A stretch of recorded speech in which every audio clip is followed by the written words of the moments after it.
and to get a third one somewhere down there. Let me welcome you to this meeting of the Public Accounts Committee. I'm going to move and start immediately. We have a sitting of Parliament, so we only have about 2.5 hours today to get through. To get through today's proceedings. Member Seabright, can I invite you to say a word of prayer, please?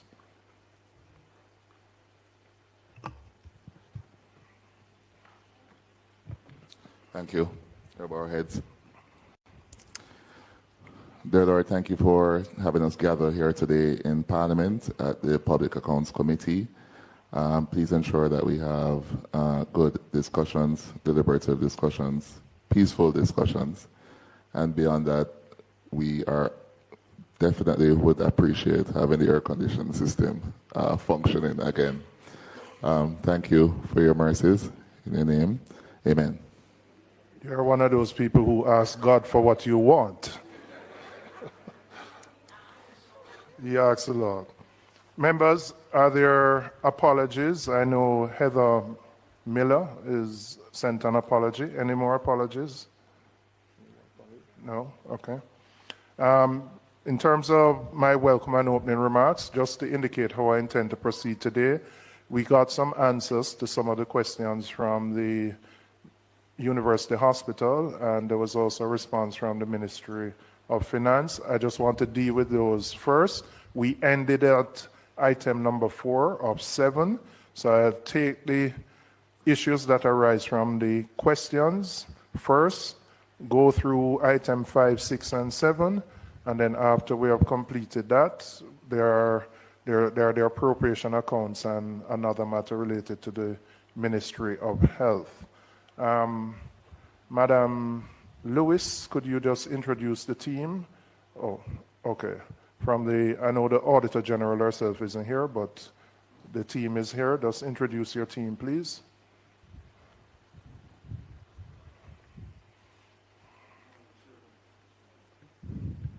Morning, Chairman. Morning. To my right, Carolyn Lewis, Deputy Auditor General. To my left, Recorder All. Just talk into the mic so the... Recorder All, Principal Auditor. The ones behind me, can you raise your hands as I call your name. Junior Thomas, Director of Audit. Jennifer Hutchinson, Senior Auditor. Alicia Powell-Bowen, Director of Audit. Tessa Ashman, Principal Auditor. Okay. Thank you. Ms. Blake, no, but Ms. Blake, you want to just introduce the Ministry of Finance team, please? Thank you, Chairman and members. To my left is Barrington Thomas, Principal Director, Accounting and Financial Policy, and to my right is Jovel Barrett, Chief Public Procurement Policy Officer. And let me welcome the Permanent Secretary, Mr. Green. Could you just introduce the officials from the Ministry of Health and the University Hospital? You're going to have to bring the mic closer to you. Tap it and see. Turn it on. I don't know if it's on.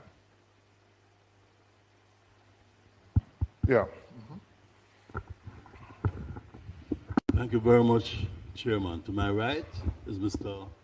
Donovan Davis. He is the Principal Finance Officer at the Ministry of Health and Wellness. To my left, Mr. Eric Hossein, who is the CEO Pro Tem of the University Hospital, West Indies. He will introduce his team. But with me from the Ministry of Health, I have Ms. Maureen Golding.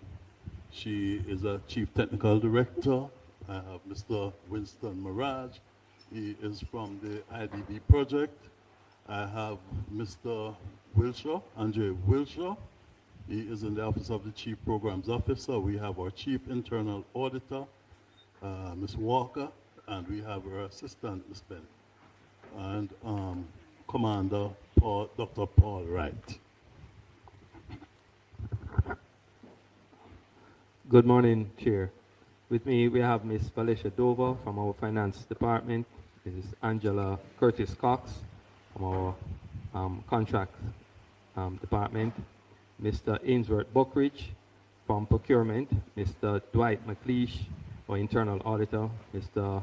Kimani Bryson, our legal officer, chief legal officer. All right, thank you. I'm told in the audience, we normally are used to seeing younger persons, students, but I'm told this is the RSVP Club, which is an exclusive social organization comprising of returning residents from the UK, the US, and Canada. Well, let me thank you and welcome you to Jamaica. And I know you will continue to support your nation as you always do. The meeting here this morning is the Public Accounts Committee, and we are examining our report from the Auditor General on the University Hospital of the West Indies. Members, we have minutes from the last meeting. They are quite lengthy.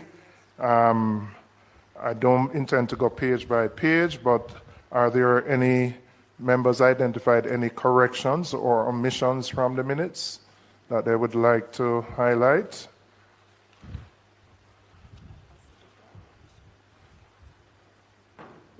If not, could I have a motion for confirmation? Member Cuthbert-Vin, seconded by Member Brown. Members, from the first meeting that we had 2 weeks ago, it is apparent to me that the current management of the University Hospital is not in a position to answer many of the questions that we have related to the operations of the University Hospital. I'm seeking the committee's agreement for us to summon the current CEO of the hospital, who is on leave, Mr. Mitchell, the previous CEO, Mr. Allen, I believe his name is, and the former chairman of the board, Mr. Chai Chow. So I'm asking members for their agreement for that, so that we can have many of the questions that we have answered at this committee. Indeed, Chairman, I would second that motion. Agreed, Mr. Chairman. Okay. Committee clerks, I'll ask you to write to those three individuals, the current CEO, Mr. Mitchell, the former CEO, Mr. Allen, and the former board chair, Mr. Chai Chow.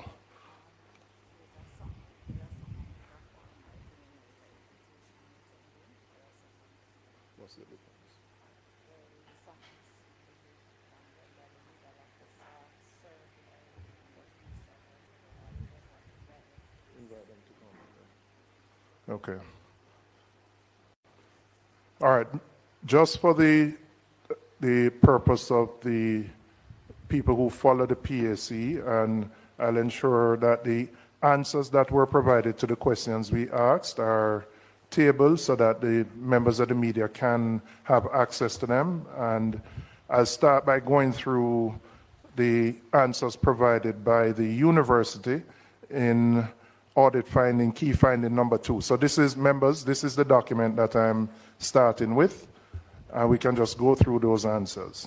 So this relates to the non-compliance with the GOJEP portal requirements.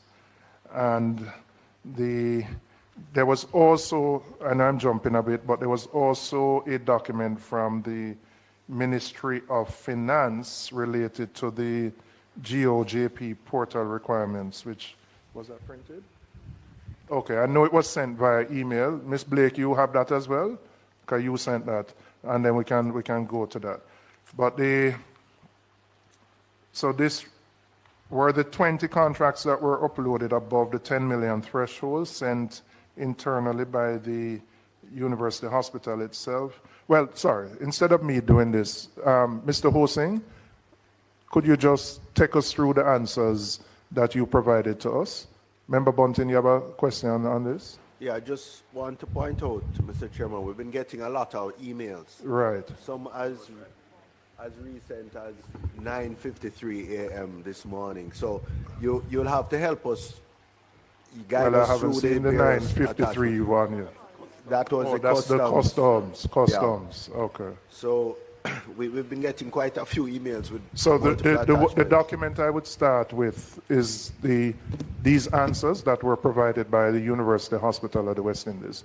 So Mr. Hosing, if you could just summarize, since we have the document, and just take us through the answers that you provided. Okay, Mr. Chair.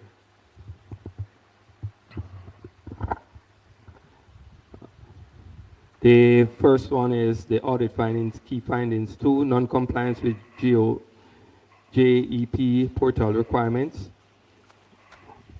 with respect to 20 of the 800 contracts, were the 20 contracts that were uploaded above 10 million threshold set internally by the UHII. Our findings, Mr. Chair, is that we identified that 23 were uploaded and not all 23 were above the threshold of 10 million. In fact, Mr. Chair, what I can say is that there was no consistency in the amounts, meaning that those that were put on, the 23, there were some above 10 million, there were some below 10 million. Of the 700 and plus that were not uploaded, some were above 10 million and some were below. In fact, for those that were not included, you had amounts up to 22 million that was not included, and it ranged from 500,000 to 22 million for those that were not included. And the total value for those that were not uploaded is $1.6 billion. $1.6 billion. Yes, Mr. Chair. That is just totally unacceptable.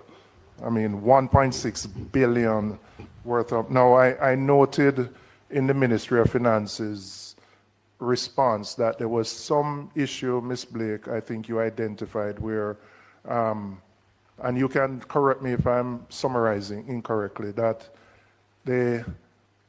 after the contracts were issued, there is a process that is required on the part of the supplier to do something, and that was not, suppliers were not following through. Can you just update us on that so we can, and you indicated that I think efforts were being made to have a fix of that software system. Just bring the committee up to date on that, please. Morning again, everybody. So the GoJEP system... Just introduce yourself for the purposes of Hansard. I'm Javel Barrett, Chief Public Procurement Policy Officer at the Ministry of Finance, and we operate the GoJEP system. The current system design and workflow requires that, that at the end of the process, the supplier must accept the award of contract in the system in order for the transaction to be closed out, so that you can move towards publishing the contract award notice, which would then become available to the public. At present, you have some suppliers who are not following through and accepting the award in the system, even though they accept the award outside of the system and provide the goods, works, or services. We are fixing that, and that fix should be in place by June of this year. Okay. And if the suppliers don't accept it, it means it cannot be uploaded to the system. It won't be closed out. So it's in the system. So we have a Okay. lot of transactions that are in the system but not closed out. So it's not available to the public in terms of contract award notices. Okay. Well, that's clearly a flaw, because we shouldn't be depending on the supplier. Once the supplier has gotten in their contract, their primary business is to execute on the contract. They're not necessarily going to be focused on closing it out. Member Seawright? Just a quick one then, Mr. Barrett. So the response indicates that the procurement activity was not uploaded to GoJEP, largely due to, I guess, inconsistent use, limited awareness, slow adoption, probably of your ministry circulars and guidelines, rather than deliberate non-compliance. That's the impression I get. So can you clarify whether this reflects a transitional capacity issue across the broader public sector at this time, particularly in relation to training and rollout of GoJEP, and outline how the ministry has since moved to strengthen training, monitoring, enforcement to ensure that there's full compliance across the public sector? All right. In some entities, there may be a capacity issue. But from the Office of Public Procurement Policy's perspective, we are constantly providing training, and we operate a customer service and advisory unit that is readily accessible and available to procuring entities to guide them through the process. We have manuals that are available to practitioners to go through, videos to go through, to show them how to do what is required. And so there isn't a shortage of training material for procuring entities, but I do understand that the complaint from some practitioners is that they're doing a lot and they don't always have the time to upload the transactions into the system, especially for the ones that are not done through the system. Are we moving to ensure that for the officers who have the responsibility to upload this, that this becomes part of a performance assessment or evaluation? Because, I mean, generally, if we don't measure things, they don't get done. And I think if we want to ensure that these things get done, then this must become part of the responsibility of the officer. And at the end of, you know, the annual review, something like this is assessed to see to what extent the officer has complied with something which is a GOJ requirement. Chair, so that would be the responsibility of heads of entities of each procuring entity to ensure that that is a part of the assessment for the public officers. But from a system perspective, one of the fix that we intend to roll out is to have the system generate a certificate to say that you would have completed the transaction in GoJEP and let that certificate be a condition for payments for contracts, so that you must ensure that you complete the procurement process in the system before you can move towards making a payment on a contract. Okay. All right, I see Member Brown and then Member Cockburn. Thank you. Thank you very much, Chair. Well, I wanted to start with just responding to, well, clarifying a point raised by Member Seabright. I believe I heard the last time we met Mr. Barrett that the ministry issued a circular in 2023 reminding the agencies about the requirement of uploading all required contracts to the GOJ. So apart from, you know, training and the issues, there was, in the midst of what was happening, there was a reminder that was shared by the ministry. Was that the case? Just keep on your mic. Oh, sorry. That is correct. So the circular would have been shared across GOJ to heads of entities, and from time to time we continue to do continuous training, and we invite practitioners to participate in those training sessions. Again, we operate a very active and responsive customer service and advisory unit, which is available to procuring entities to guide them through the process. Generally speaking, the circulars are widely available on the Ministry of Finance's website. They're also available on the Office of Public Procurement Policy's website as well. Thank you. Just for clarity as well, I note that and this was raised last time we met as well, and stated here in the response that the university hospital determined that their threshold for uploading would be 10 million. What is the required government of Jamaica's guidance in terms of what should be uploaded on the GoJEP website? Yes. So the guidance requires that you use the GoJEP system to do all transactions above $1.5 million, subject to a few exceptions. Between $500,000 and $1.5 million, the guidance is that you don't have to use the system to do those transactions, but you have to manually enter that information in the system. So it is encouraged that you use the system for those transactions, but recognizing the potential inefficiencies in using the system for those smaller value transactions, the requirement is that you manually upload the information afterwards. So I cannot speak on the $10 million threshold that was set. All right, but you're stating that it's 1.5 as it relates to the guidelines from the government of Jamaica. Correct. All right. CEO, I don't know if you could help us. Who made that determination as to this 10 million in the face of the guidance that would have come from the Ministry of Finance? I was not there at the time, and I have seen no record as to any reason why they came up with this 10 million. But what I was informed is that during their testing phase, they decided to use 10 million, and they continued to use the 10 million, but they didn't use it consistently.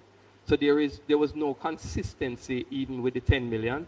As I shared in the response, Mr. Chair, that even amounts below 10 million were put on GoJet, and those that were omitted from GoJet fell between 500,000 and 22 million.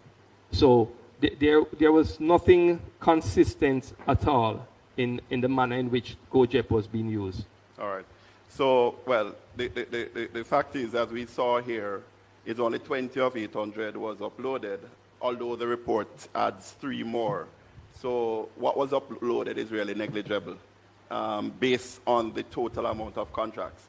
But you said you weren't here, but the director behind you in terms of procurement, could he provide that guidance as to where who would have approved that in terms of that 10 million threshold? Yes, good afternoon. Good morning. The decision... Just identify yourself, Mr. Buckridge. Okay, my name is Ainsworth Buckridge, Senior Director of Public Procurement, University of Second of West Indies. As the CEO mentioned, that 10 million came up in a Just pilot. use the mic closer to in you. a pilot project. It was before the circular was sent out by the ministry. So it was a pilot phase that was thus continued straight through. And you would have taken that decision as director of procurement. That's what I'm just trying to find out. If it was your decision, despite the 1.5, because I don't think the circular is what indicated the threshold that would have been communicated prior to that circular in terms of the GoJet. Who took the decision? That's just how I want to find out. I can't recall who actually took that decision, but that decision was made basically. But it was not you. I could not single-handedly make such a decision. Okay. All right. Thank you. All right. I am making that point overall, Chairman, because I see where the value of what was not uploaded is 1.6 billion. The fact that the threshold should be 1.5, we may have 1.5 million. In fact, we may have a greater amount than the 1.6 that was not actually uploaded. Would you agree? No, Mr. Member. It is that 800 of the time period that the audit took place. Within that time period, there's 800 Yes. in total. Yes. And of that, the audit says 20 were uploaded, Yes. and 780 were not uploaded. So this 1.6 represents the 780. Yes. All right. Thank you, Chair. Member Corporate. And may I just add that, can I just add something? Yeah, go ahead, go ahead. Just to note that as of March this year, we have made it mandatory that all, regardless of the amount, procurement must be placed on GoJet. It's not optional. There's no, well, the minimum is 0. Yes, Member Corporate. Thank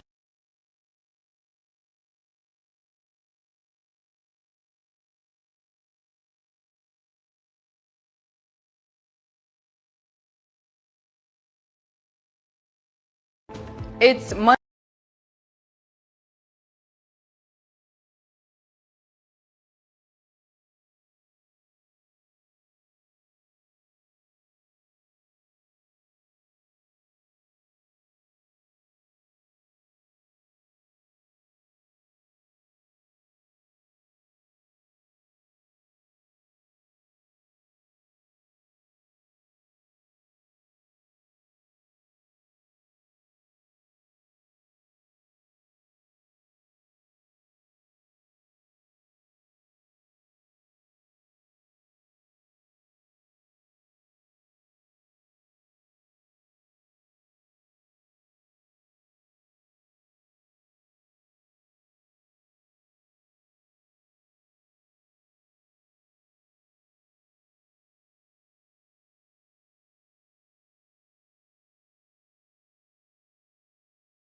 front bencher. So how them affect me? Current management. Understand that the complaint from some practitioners is that they're doing a lot and they don't always have the time to upload the transactions into the system, especially for the ones that are not done through the system. Are we moving to? And will be in terms of number, only represent 22% of value. So even by their own declarations, it appears that the contracts, the larger contracts, are the ones that are not being done via GoJEP. And that seems counterintuitive to the instructions issued by the Office of Public Procurement Policy. Could you explain that? Or could you say how they explain that, these procuring entities? All right, thank you. Now, we are in the process, or still in the process of analyzing the data. So we have a team going through the data, analyzing to determine what the root cause of this issue is, what is accounting for that significant value of procurements being executed outside of the system. I know that, generally speaking, petroleum-related procurements are not done using the system, and that accounts for a substantial value of procurement activities that, based on demand, it would be required to be used to use the system. But we are analyzing the data, and as soon as we are complete with that analysis, then we could provide you with a further update. All right, let me move to the second issue, Mr. Hosing, the absence of procurement documentation. At the last meeting, it was said that there were 3 incidents of flooding or water damage which would have affected these documents.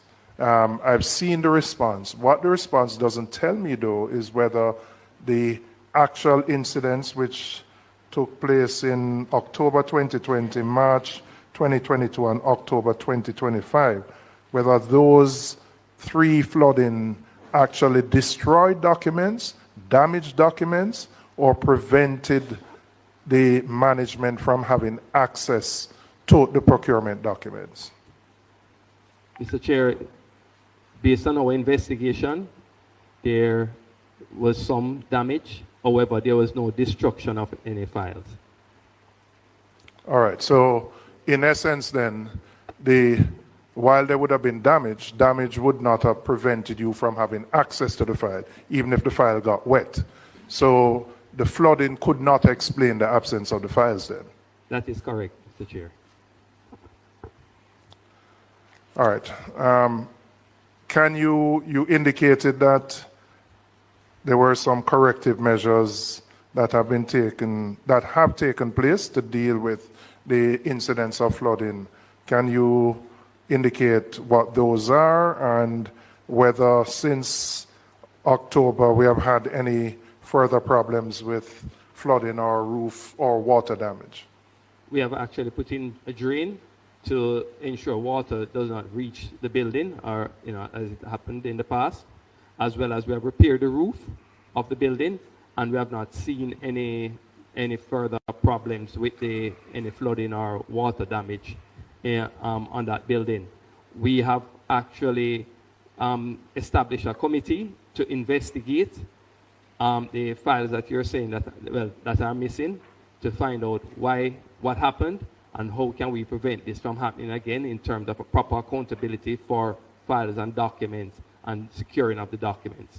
And since our last meeting and your own search, you haven't been able to identify any more of those procurement documentation? No, Mr. Chair, but what we have done is we are using information from the finance department and other departments in the organization to reconstruct the files. And we are in the process of doing that as we speak. Do you have a time frame as to when you think you'll be able to complete that process? By the end of this month, Mr. Chair. The end of April, Yes, Mr. Chair. for all the files that were previously missing? The 22 files, yes, Chair. Okay. This is as best as possible with the information that exists in the various departments. Okay. All right, I have Member Brown first, then Cuthbertson, then Bunting, Thank you, Chairman. then Clark.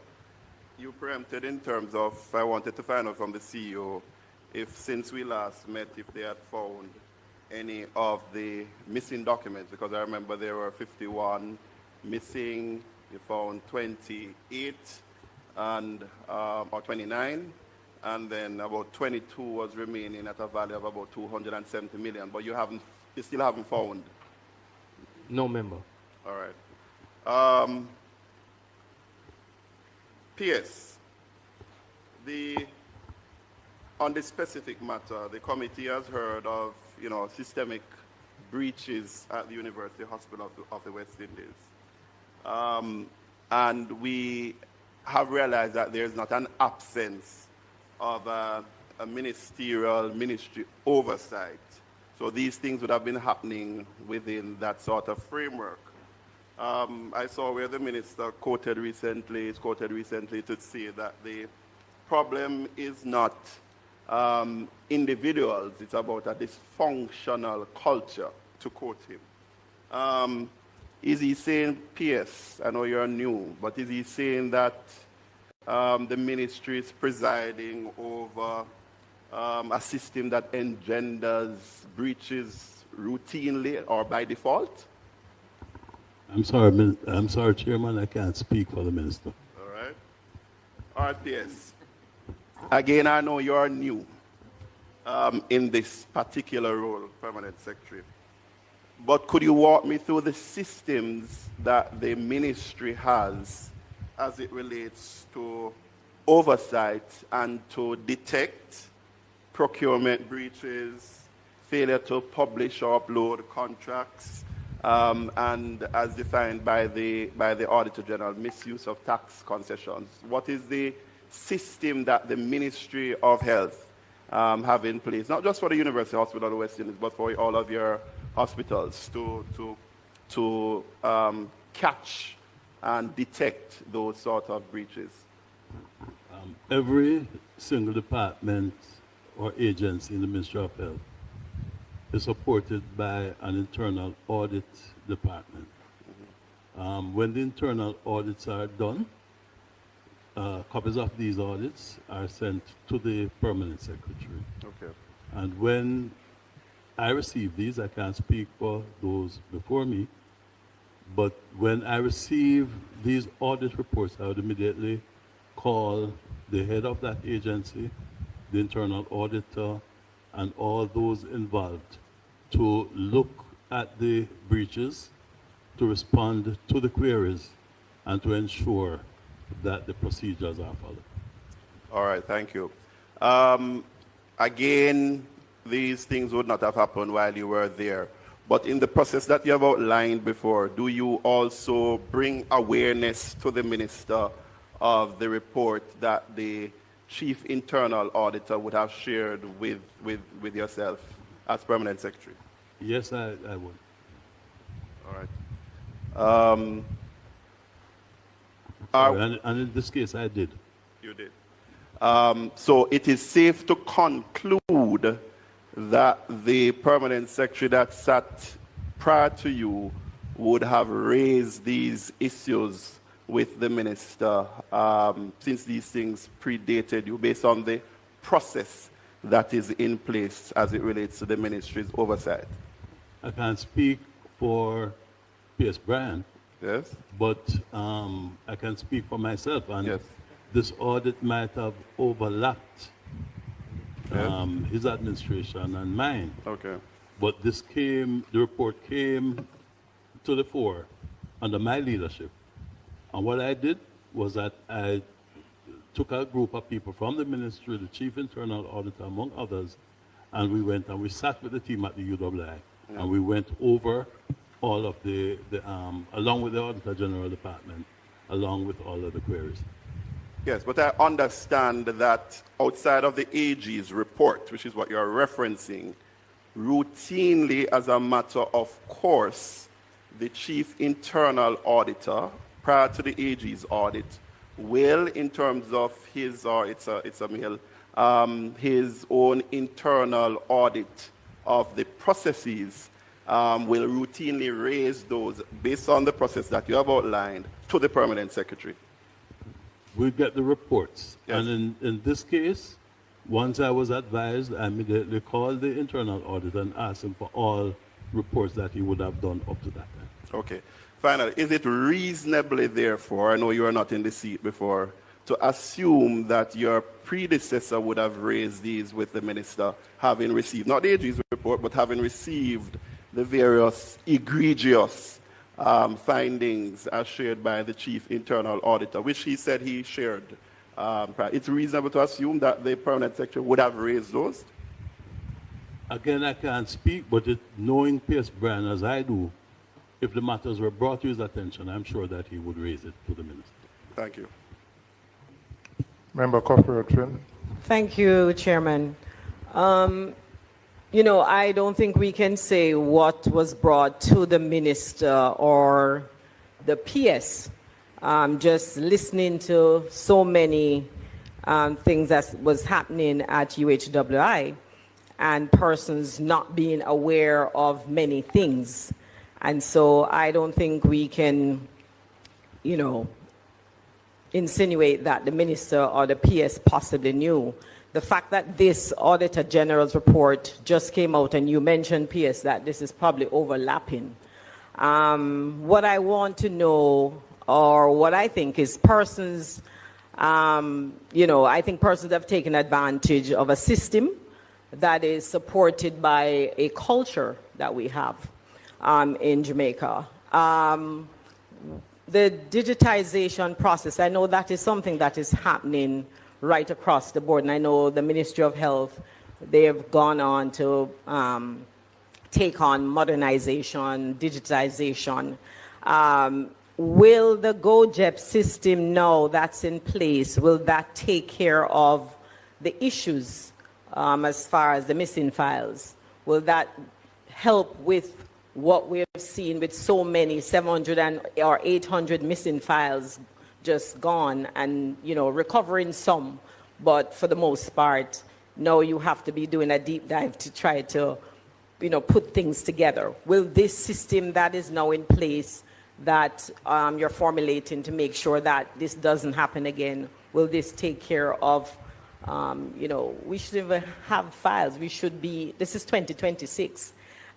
We should be far ahead and not having all this paper where, for a country where we have hurricanes, etc., and anything can happen. So what I want to know is, will the system take care of the missing files that we see happening now, going into the future? Yes, member, GoJEP will in fact be play a significant part in ensuring that the whole digitization, record keeping, record storage, will be very helpful. And in addition to that, we are going to be looking at other ways and means of digitizing and storage going forward. As I said, that assessment is to be done based on the overall procurement assessment of the entire hospital. Member Bunting. If I might, please. Sure, go ahead, Pierce. Since my tenure, we have written to all heads of department and agencies, instructing that all procurement activities should be undertaken using GoJEP. And since my time, we have received requests from both the Office of Public Procurement and from the Integrity Commission, advising us that some of our procurement activities are being audited on GoJEP. So in addition to the Auditor General, we're also audited by the Integrity Commission on some of our big major projects on the Thank GoJEP you. platform. I think that has to be, in spite of the circulars, has to be the standard that has to be implemented across all ministries, agencies, and departments. And as I said, the Ministry of Finance as the custodian would need to identify a way to determine accurately the compliance of the MDAs with the use of GoJeb for many different reasons. Member Bunting? Thank you, Mr. Chairman. Again, with reference to these physical paper documents that were damaged or lost in successive floodings, I seem to recall that even prior to GoJeb's implementation, University Hospital of the West Indies had spent over 500 million Jamaican dollars on a hospital information management system. This was, I can't remember the exact year, but this would have been before GoJeb was introduced, early 2020s. Is it that system never worked? It wasn't successfully implemented? What happened? Why wouldn't we be able to recover a lot of this procurement documentation from that hospital information management system, which would have preceded GoJeb? HIMS, as it is called, is actually a system that is for clinical services. It is not for, it does not include procurement or anything to do with procurement. Procurement is separate from HIMS. So that is, don't release your mic because, all right, so Yeah. that is what? Patient records and patient information? Yes. And billing and, as well. Prescriptions, assessment, determination, what has happened to a patient, the billings and so on is So supposed to all be the available. patient-related records are captured in that system currently.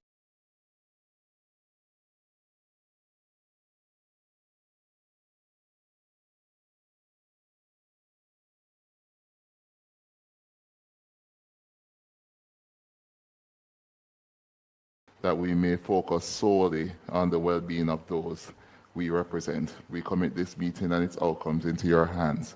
Amen.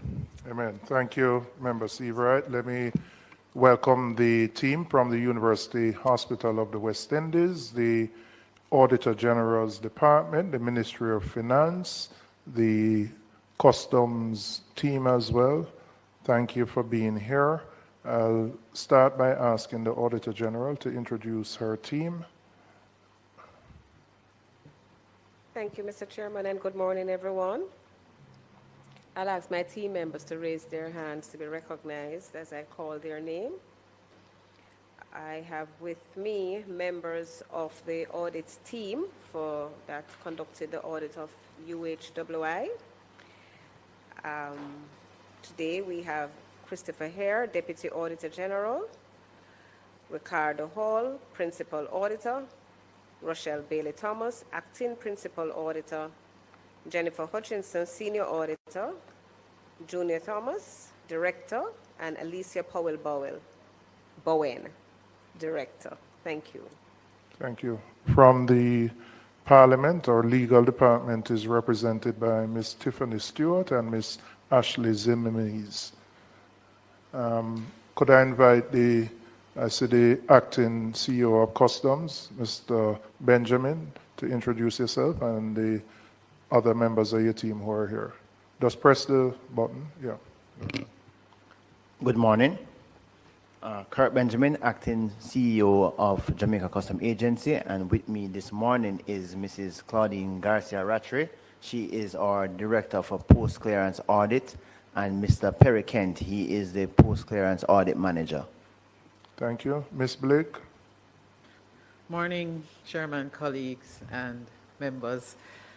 With me on my right is Jovel Barrett, the Chief Public Procurement Policy Officer, and on my left is Barrington Thomas, who is the Principal Director for Accounting and Financial Management Policy.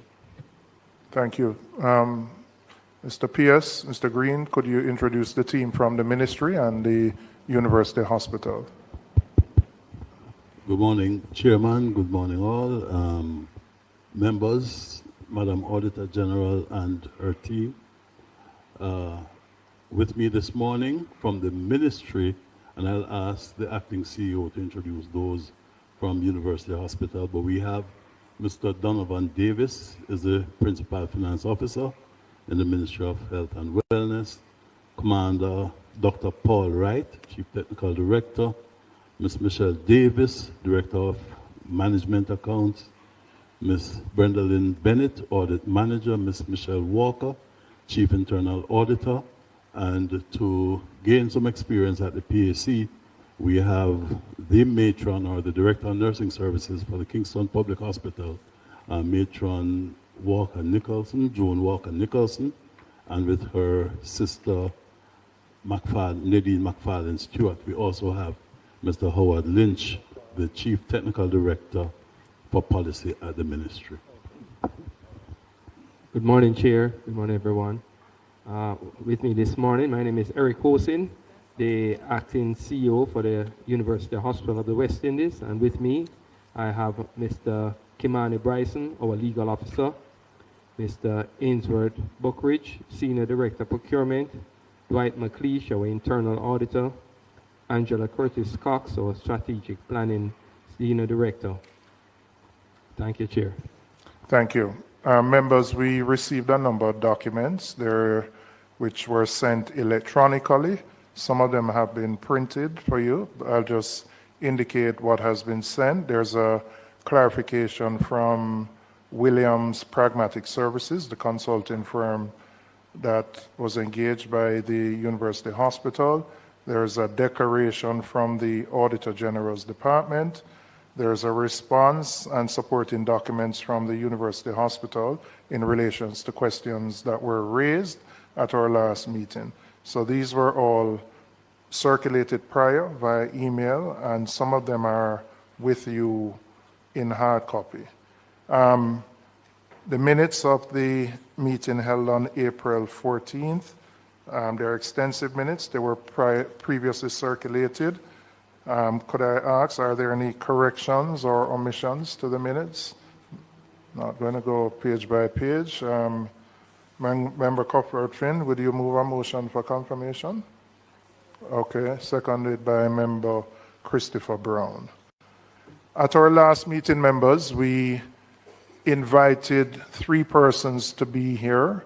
The former chairman of the University Hospital, Mr. Wayne Chai Chung, who responded and indicated his willingness to come before the committee. However, he's traveling and would not be available for this meeting, but said he would be available for May 12th. The current CEO, Mr. Mitchell, had sent a message through the chairman of the board that he would not be attending on the advice of his lawyer. We asked for that advice to be provided to the committee, and we have received nothing at this point in time. The former CEO, Mr. Allen, had also indicated that he would come and appear before the committee, but he's not present. Now, I find particularly related to Mr. Mitchell his absence and the absence of any formal documentation indicating why he's not here, to be contemptuous of the PAC and the Houses of Parliament, given the very serious issues that have been raised in the Auditor General report, and given that he is the Chief Executive Officer of the hospital. I have consulted with the legal department of the Parliament in terms of how we proceed when someone who is invited does not appear. And I'm referring to the Senate and Houses of Representatives Powers and Privileges Act. And I'm going to read from Section 5. And I'm quoting, either House or any standing committee may, subject to the provisions of Section 9 and Section 12, order any person to attend before such House or before such committee and to give evidence or to produce any paper, book, record, or document in the possession or under the control of such person. That is Section 5. And it goes on, but that's the specific. And then I'm going to read Section 18 of the said Act.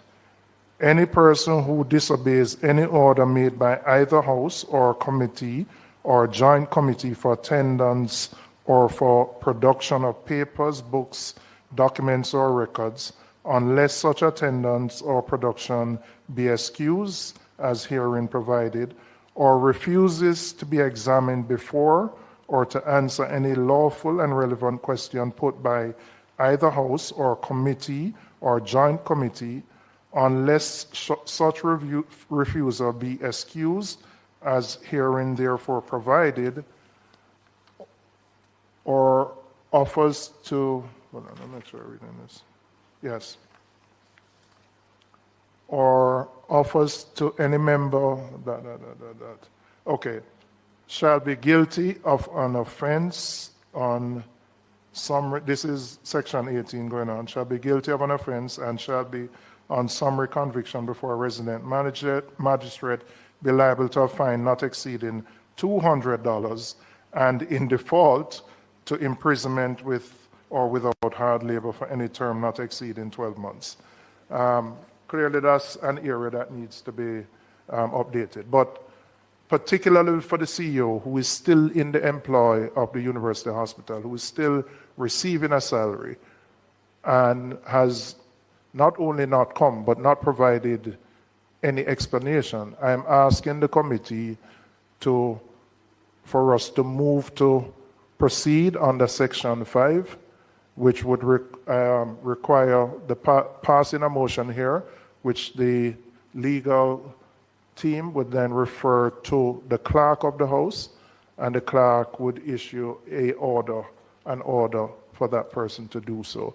I'm going to invite, we have both Ms. Stewart and Ms. Zimenez, to either one of you to just explain the particular provisions.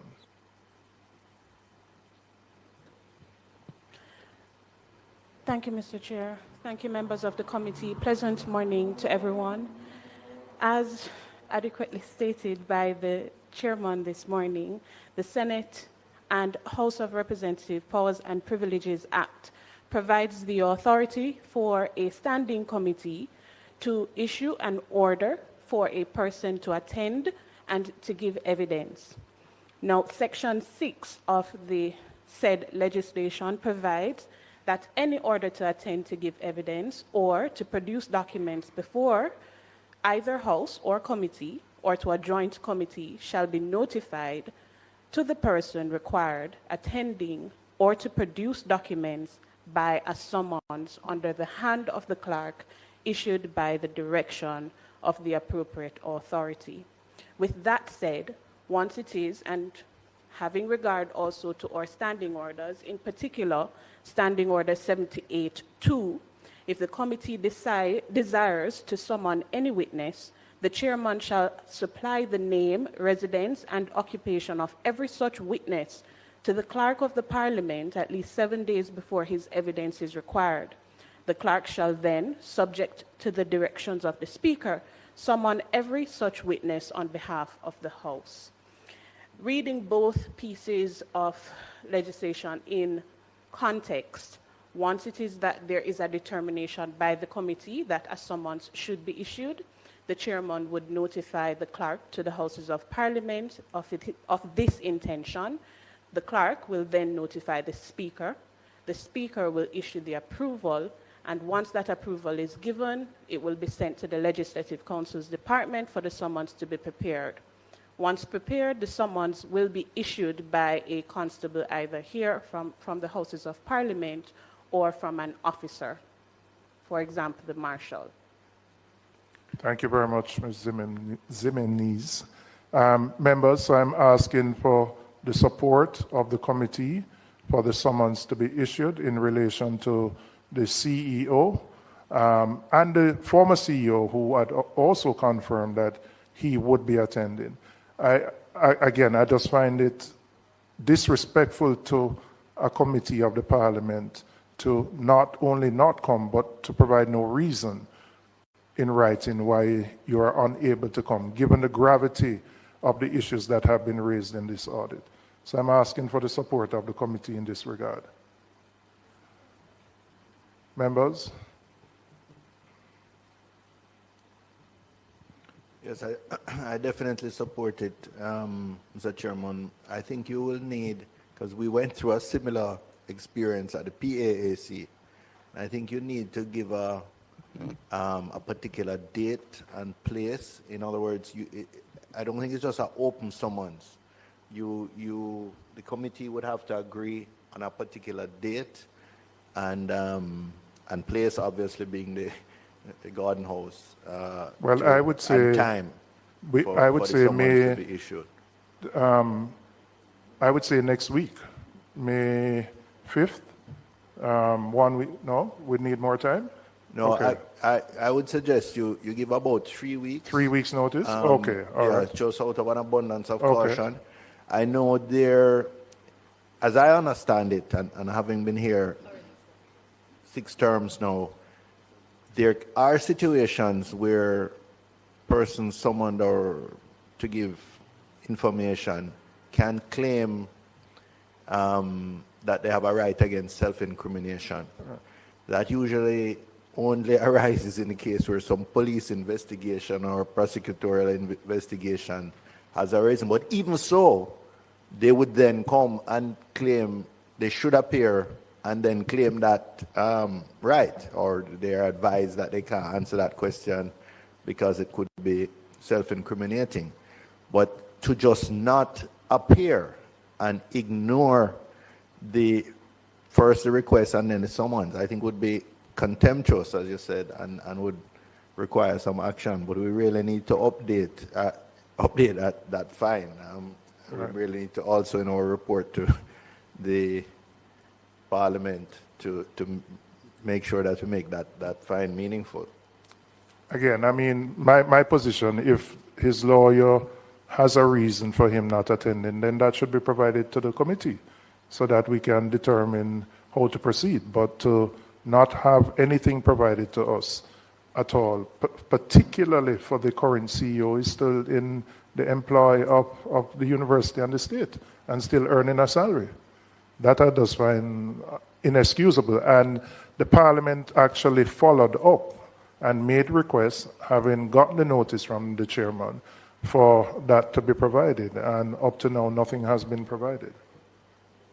The point I was making, though, that I don't think it's sufficient for a lawyer to just send a letter and say that my client will not be appearing on my advice. I don't think that is acceptable.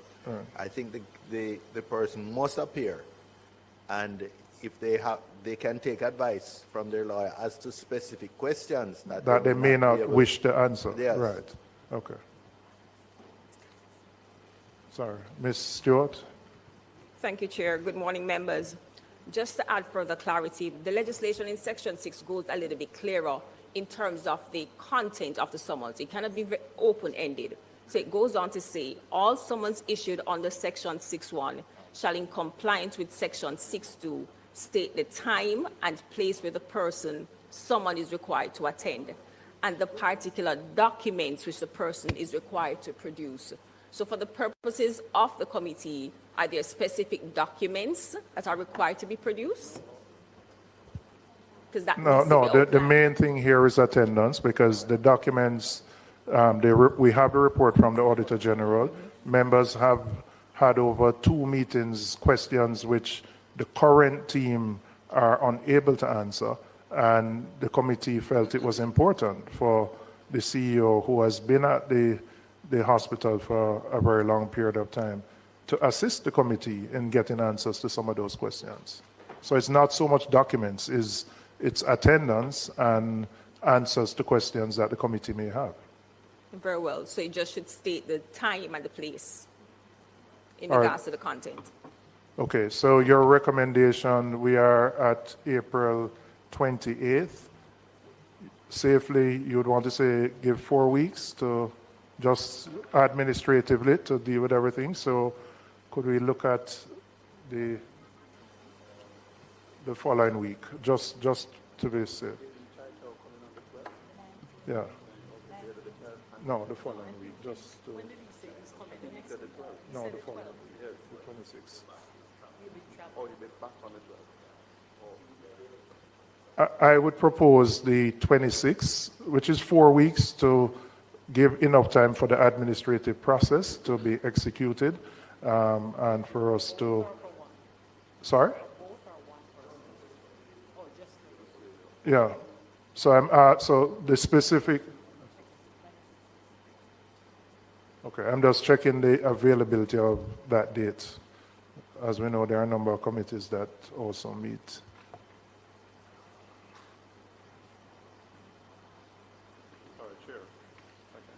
Yes, Member Brown. Yes. Thanks. I heard, and she's Mrs. Jimenez, she outlined a process as it relates to the summons and I don't know if it's an approval process. Is there in that process you mentioned the speaker,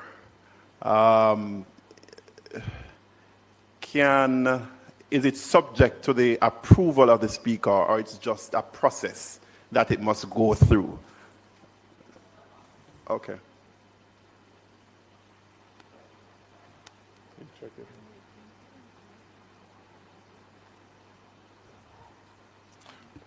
All right, we're waiting, but I just want an indication from members that we would be supportive of moving to the summon in of the former CEO, the current CEO, and I would say also the former CEO to appear.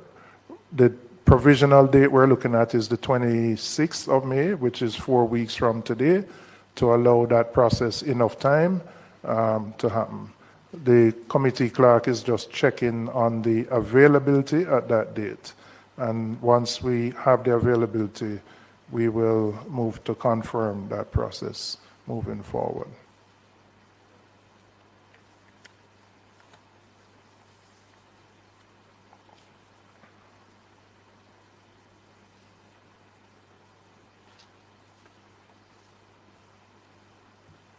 All right, I don't want to, we have limited time, so once the clerk comes back, I'll ask for the formal support of the committee on that. But while we wait, there are a number of matters which arose from the last meeting, and I will start, Mr. Hosing. You provided for us a detailed listing of the outstanding statutory obligations of the university. Education tax, 3.5 billion, NHT, 1.4 billion, NIS, 1.6 billion, and PAYE, 11 billion, for a total of about 17.5 billion, and then you have the penalties and the interest. Now, I had asked you at the last meeting,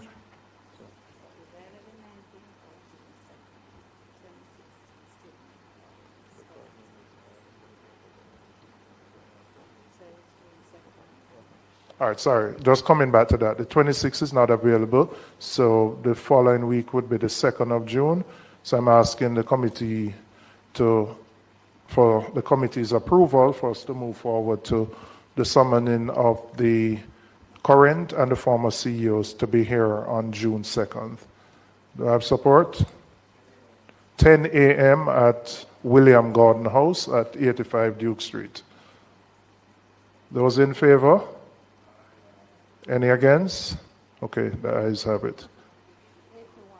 Sorry, 81. See, we got to the wrong place. 81 Duke Street. Not 85. I thought it was 85. Sorry, let me go back. So, Mr. Hosing, you provided the details of the breakdown of the outstanding taxes that are owed by the university.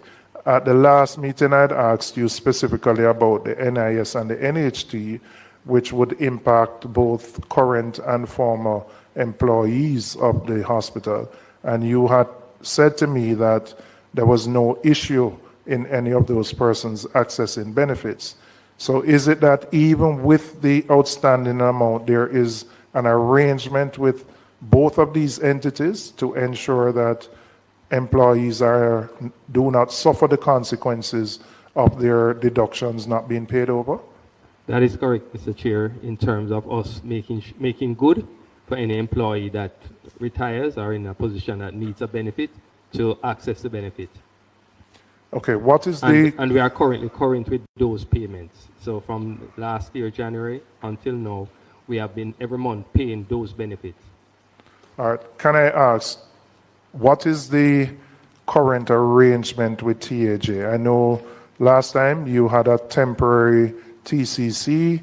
Are there discussions that have been furthered to either work out a plan, look at a write-off of some of the outstanding obligations? Have there been discussions between the Ministry of Health as the parent ministry with the Ministry of Finance in terms of how you're going to treat with this? Discussions are ongoing, Chairman, but we have not reached any point as yet. Okay. Can you say whether there was a previous write-off of any of the outstanding amounts owed to TAJ in the last 10 years or so? Yes, Mr. Chair. There was an amount written off, I think, in 2020. Do you know what that, how much that was? And did that 2018. How much was that? Did that represent principal or was that penalty and interest? I can find that, get that information and provide to you, Mr. Chair, the exact figure and what it represents. Okay. Our members, any questions on this particular issue related to the outstanding tax obligations? All right. Can I just share some Sure. updates, Mr. Chair, and some other Yes, points? you can go through the other updates. Okay. In terms of... Sorry, 1 second. Member Bunton. Yeah, I'm looking at the document that was shared, that's tabled today, information requested by the Public Accounts Committee meeting, that's the heading. And it has a section that deals with the TCC. And it says that the TCC was valid up to January 19th, 2015. I thought we had heard at the last meeting that there was a TCC up to January this year. Okay. So, yeah, member, through you, Mr. Chair. To you, Chair.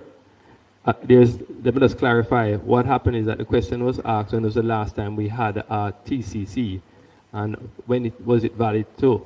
So it was then we have a temporary TCC which ends on May the 6th. So we have had one now for 1 month, which ends on May the 6th. And the question was also asked, how long have you been using the University Hospital of the West Indies private wing, which made known to many as Tony Twait's wing? And we don't have the exact date for that as stated. However, it would have been after that, the one you mentioned expired, that we have been using it until now. So it was about 10 years. You're right, because so your last one would have been up to January 19, 11 years ago. That's the last. So in essence, you have either been operating on temporary TCCs or you've been using the private wings TCC to do your business. Until about January, end of January this year, when we were using the Ministry of Health to assist us in importing items. But on April the 6th, we got a temporary one for 1 month, and we are making arrangements to try and get another temporary one for another month, a rolling monthly. So it rolls over every month? Essentially, he's saying That's that what we're for applying. 11 years, there was no TCC. TCC That is for UA. That so is they correct. had to be facilitated either by the private wing or by the Ministry of Health. That is correct, member. Okay. Thank you for that clarification, because it wasn't clear last week. I didn't understand that such a extended period of time had been had passed since you had a regular TCC. Okay, so Mr. Chair, yes, if we can go through the updates. Yeah. The location of the missing files. We have now located 8 more missing files. One was found just yesterday. We did inform the Auditor General about 7, and we have an additional 1. The total of these 8 contracts is 65 million. Where were those files found? Just out of interest to me. In the storage area, in the procurement area, in filing rooms. So we hadn't looked in that area before? There was a search in that area, and we asked for them to continue and to look even further, and they have been able to locate these 8 files. So that brings us up to how many now? I'm going to come to that, Mr. Chair. We also reconstructed, as I shared last week, Mr. Chair, that we're going to reconstruct some files. We're able to only reconstruct 4 files valued at $35 million. We also identified, Mr. Chair, that there were 6 files that the contracts were canceled, 6 of them, and those amounted to $109,146,000. We will be inviting the Auditor General's Department to come in and look at those documents. So you're saying 6 of the 51 missing files, the contracts were canceled and nothing was done? That is correct. Okay. And well, that would require the Auditor General verifying that information. And we have various reasons as to why, based on documentation and so, in terms of the cancellation, which we will provide to the Auditor General, and I'm sure you'll get that report also, Chair. We also have identified, in terms of files we cannot locate and we are unable to reconstruct, about 5 files for $54 million. We're just not able to find any documentation that would provide us with information to provide to reconstruct a procurement file. So we have the information from finance, but in terms of having enough to produce a procurement file, we just don't have that. Can I ask you, what are the access controls to the area in which these files are secured? Meaning, is it that any employee can go there? Do they have to have particular privileges? Is there a passcode thing that you need to press to know that John Brown can't go in but Mary Jane can? How is that area secured? Okay, I'll ask the Senior Director, Mr. Ainsworth Buckridge, just to explain what the situation is. Good morning, Chairman. The files are currently stored in an area that has a door and it is locked with a key currently. Who has access to that key? That key is housed by the procurement administrator. Okay, and who can go into that room is what I want to find out. Currently, the key would have to be accessed from the procurement administrator to go in that room. Yeah, just speak more into the mic so the Hansard can capture it. Yes, so that key would have to be requested from the procurement administrator for them to go into the room. And has that always been the case in terms of access to that particular location, in terms of the security of the location? Not to my knowledge. Not to your knowledge? Yes. Meaning it was, all right, can you expand on that? I was not in the area for a year, so I can't speak to that here. Okay, but when you were there, what were the controls that existed? Key is kept by the procurement administrator. And anyone who would needs to go in there would get the key from... Would have to get from that procurement director? Yes, administrator. Yes, administrator. Sir. Yes, sir. Okay. Mr. Chair, there's a slight deviation back to what you had asked about the write-off. The write-off, the letter dated September 14, 2020, which came from the Financial Secretary at the time, states that the total write-off was $5,224,000. $5 billion, $224 million. And it included the returns, the outstanding penalties, and outstanding interest. So you would have gotten a write-off in 2020 of $5 billion, including principal, some principal amount, some penalties, some interest. Yes, correct, Chair. P.S., this is for you. It requires the intervention of the ministry. in dialogue with the financial secretary to resolve this. Yeah. I mean, I think the hospital clearly doesn't have the resources on its own to pay these outstanding obligations. And the fact that the interest and penalties are running, in fact, exceed the principal amount, means that we're going to continue to build up this figure. And by next year, we're going to have a larger figure. So I'm going to ask UPS to ensure that those discussions are initiated and that when we, at a future meeting, you can report to us on what the plan is to try and resolve these issues. Okay, just back to the files, Mr. Chair. So at this point, we have now identified 46 of the 51 files with a total of $58 million. All right.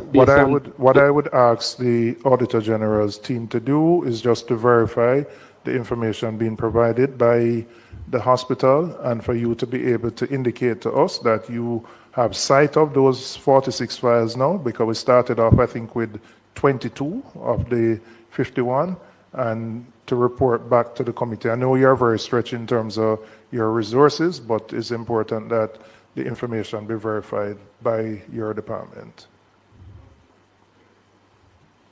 Is it just a verification process? Well, no. It is to start with verification. That's where I'm going. And then you have to do an analysis of what is in the files. But at least to start with verification. Yeah, because if Chair, remember, the audit was a subset that was taken of the contracts, and they asked for 51, which is a subset to undertake the audit. So I would want to understand clearly, apart from verifying, because it's a, we started out with 28. The CEO now says they have found some more. Some have been cancelled, amounting to 109. So it's a drip, and we're going through. So I just want to understand clearly from the Auditor General, what would be the process going forward now that the CEO has indicated that additional files which you would have wanted to have reviewed as part of your audit now have been found, and then some will never be found because there are now 7 that are reportedly cancelled. Five reportedly cancelled, and then there's 5 that will never be found as of now. 6 that have been. Yeah, 6 cancelled. 6 that have been cancelled. 6 cancelled, and 5 that we are unable. You're unable to find anything. Yeah. So I just want to understand what would be the next steps from the Auditor General in terms of those that now have been found and then those that are reportedly cancelled. Madam Auditor General. Thank you, Member. Mr. Chairman. Just pull the mic a little closer to you. Yes. I don't know that I can tell you the exact step that we're going to take because the chairman has said a lot and we need to analyze it. But once the Auditor General reviews a file and speak on it, I have to speak from a point of confidence, and I need to be satisfied.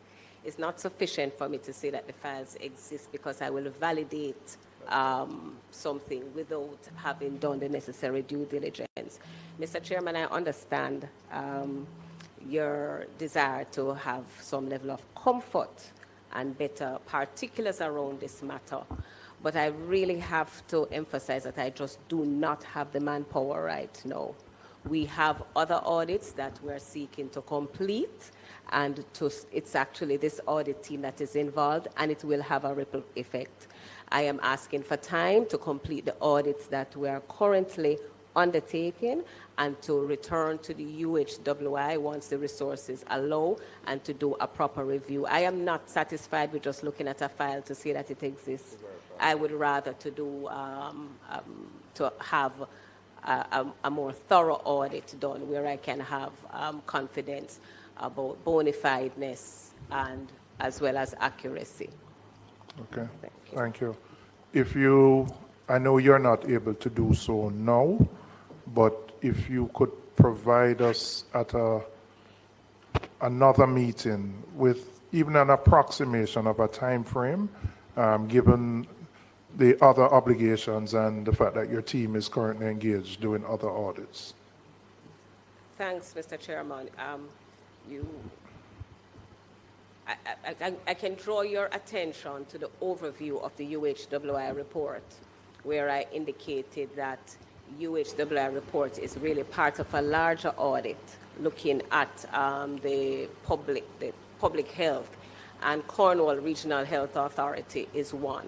That audit has already been impacted because of the near-time audit of the Hurricane Melissa initiative that we're doing that is really consuming a lot of our resources. And it is necessary for us to wrap those audits up to move on, which is why I'm asking for time to allow the team to complete the review of the Hurricane Melissa initiative, which is quite time-consuming, as well as the Cornwall Regional Hospital. Okay, thank you, ma'am. There were some members, I reckon that you had your mic on, but you turned it off. But since Member Miller, then Member Seabright. But turn on yours, huh? Not turn on. Yeah. Thank you, Chair.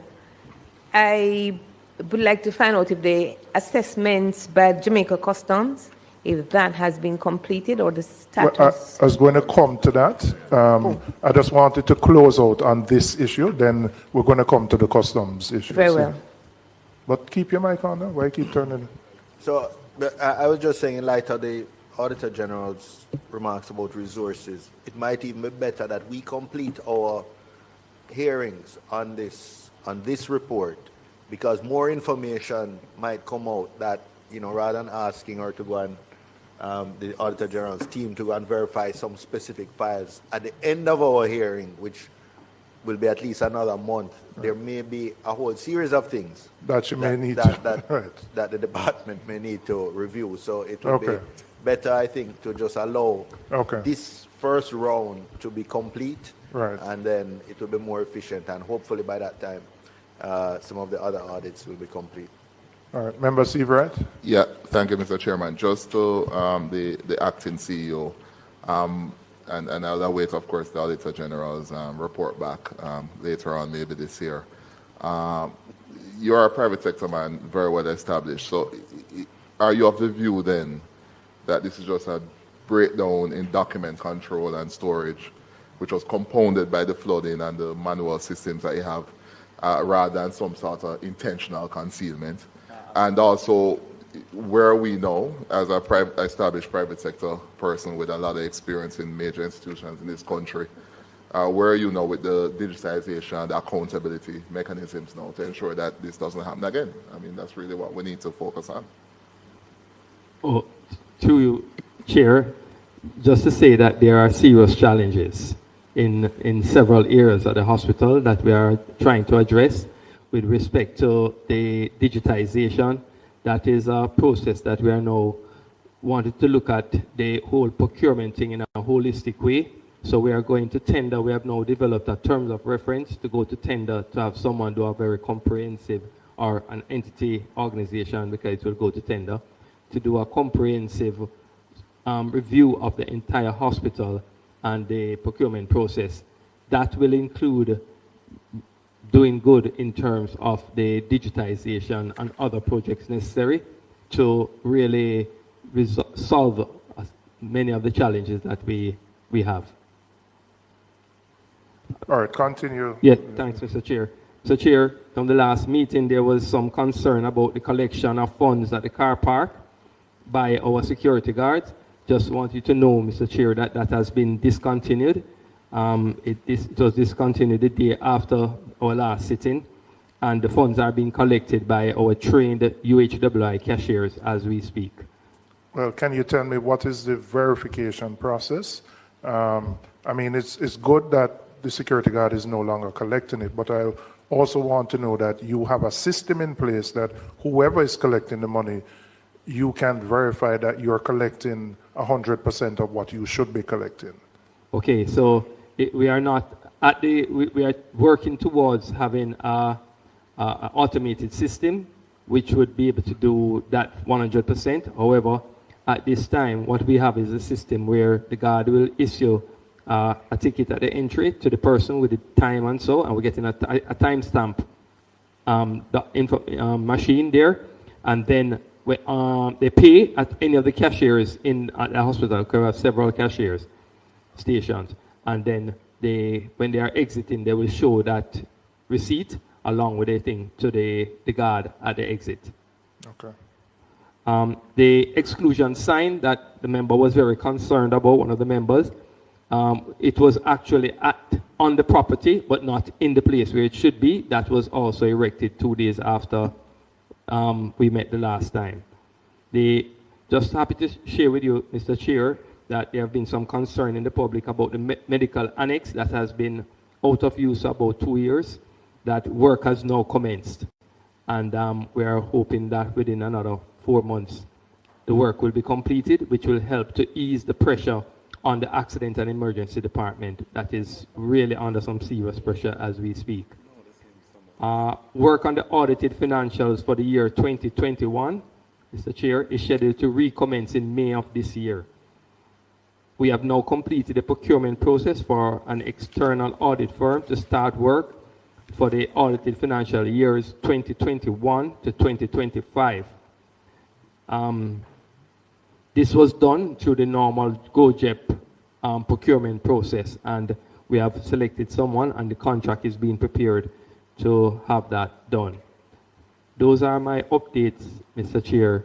We wrote, as instructed by Parliament, we wrote to Jamaica Customs, and I will allow them to share their response to the letter I wrote to them, asking them as to when they will be able to complete the audit work. I received a response on them, but I think it's best to hear from them than from me. All right. Just one question on the consulting contract with William Pragmatic. I saw the documentation provided by one of the principals, but I noticed the contract didn't have the signature of the principal. It was witnessed by a number of persons, but there was actually no signature there. Is there a reason for that? Okay, Mr. Chair. There is a signature, it's just that maybe the copy it's very faded. Oh, okay. It's very, very, but the signature was there. The signature was Okay, there. okay. And we did do some further checks, and we can verify that, in fact, the contract was, as was stated before previously, was actually done after the payment was made. The contract was signed after the payment. Although the date on it indicates a day before the payment, it actually was executed after the payment after was the payment, yes. And in terms of the deliverables, what does the hospital have now in terms of a deliverable from the company?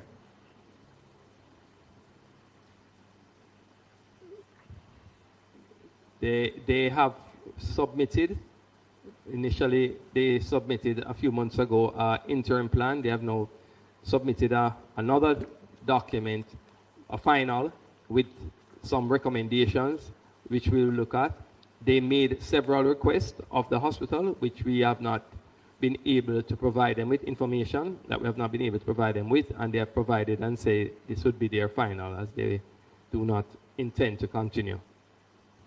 Because the report, the objective of this report was a turnaround plan, which is clearly desperately needed for the hospital. So this has to be something that is treated as a matter of urgency, because you are in an untenable situation with, these are taxes. I don't know whether, and in fact I would ask you if you could indicate, I know you can't do it today, what the outstanding obligations you may have to private suppliers or other contractors, because I would assume, given the obligations to TAJ, you're likely to have probably other obligations. And so it's important to understand the complete picture of the indebtedness of the hospital. I will provide some information, but just to let you know, Mr. Chair, that we are in a much better position now in terms of our being able to access certain supplies in terms of pharmaceuticals, other things that are needed for the hospital to operate, because we have been paying our suppliers. We are up to date with many of them. And there are just a few that, well, there are some that we still owe some money, but in terms of drug supplies and so on, the hospital is in a much better place right now because we have been able to work to ensure that they are paid up to date, the drug companies, and put the hospital in a better position. We are hoping to really be able to properly stock our pharmacy within a few weeks. Because I must tell you, I've gotten complaints of the lack of very basic supplies at the hospital from medical professions, medical profession people who have said, doctors who have said they have had to personally buy stuff to attend to patients there. Well, just to let you know, Mr. Chairman, we are also doing something else. In addition to trying to tighten up the whole procurement process to ensure we get value for money and we don't pay more than we really should pay, we have also, as I said, been able to find enough funds to help us to be able to find the equipment and the supplies. And we are also putting in mechanism to prevent pilferage, because we have a problem there also in terms of items missing from the various areas or even on the wards and so on. So we are working towards just trying to fix it, because it makes no sense we buy more and lose more, but that they are used for the intent to save lives and to make people better. Okay, thank you. All right, members, I want to move on to customs. Are the questions related here or? No. All right, let me go to customs, Mr. Benjamin. And I'll start first, if you could, Mr. Hosing had indicated that he had written to you in relation to the 4 companies. You had completed an assessment of 1. So if you could give us an indication of where you are at with the other 3 companies. And secondly, from my perspective, I want to understand the role customs plays in terms of dealing with the tax exempt status of the university, and whether there is any verification done on your part to determine that whatever is being brought in is actually for the hospital, being used for the hospital, etc. So if you could just start there. I know there are members who have other questions for you. Okay, so we have finished 1, as you have indicated, one of the companies. The other 3 we have pretty much finished. We are in the process of reviewing and doing quality checks. So the auditors have finished, but the supervisors and the manager are going over the cases just to ensure that everything is in order. So in short order, the hospital will get the You can give me a assessment. time frame, 3 weeks, a month, 2 weeks, how long before those other reports would be complete? Well, the team is indicating 2 weeks. They are the one doing the work. Okay. They said that 2 weeks. Okay, all right, thank you. Yeah. So in terms of how you deal with the tax exempt status, I assume the university uses a broker or some third party Yes, to they use a bring the broker. stuff in. Just tell me how the process works Okay. from your part. So the hospital has tax exemption under Section 14 of the University Hospital Act. It allows them to import items free of customs duty and GCT. There is a special ANC code, which is an additional national code, which is pretty much a free code. It's a duty-free code that is applied specifically for the hospital, and it allows them the duty-free exemptions. So the hospital will engage a broker. The broker will do up their declaration.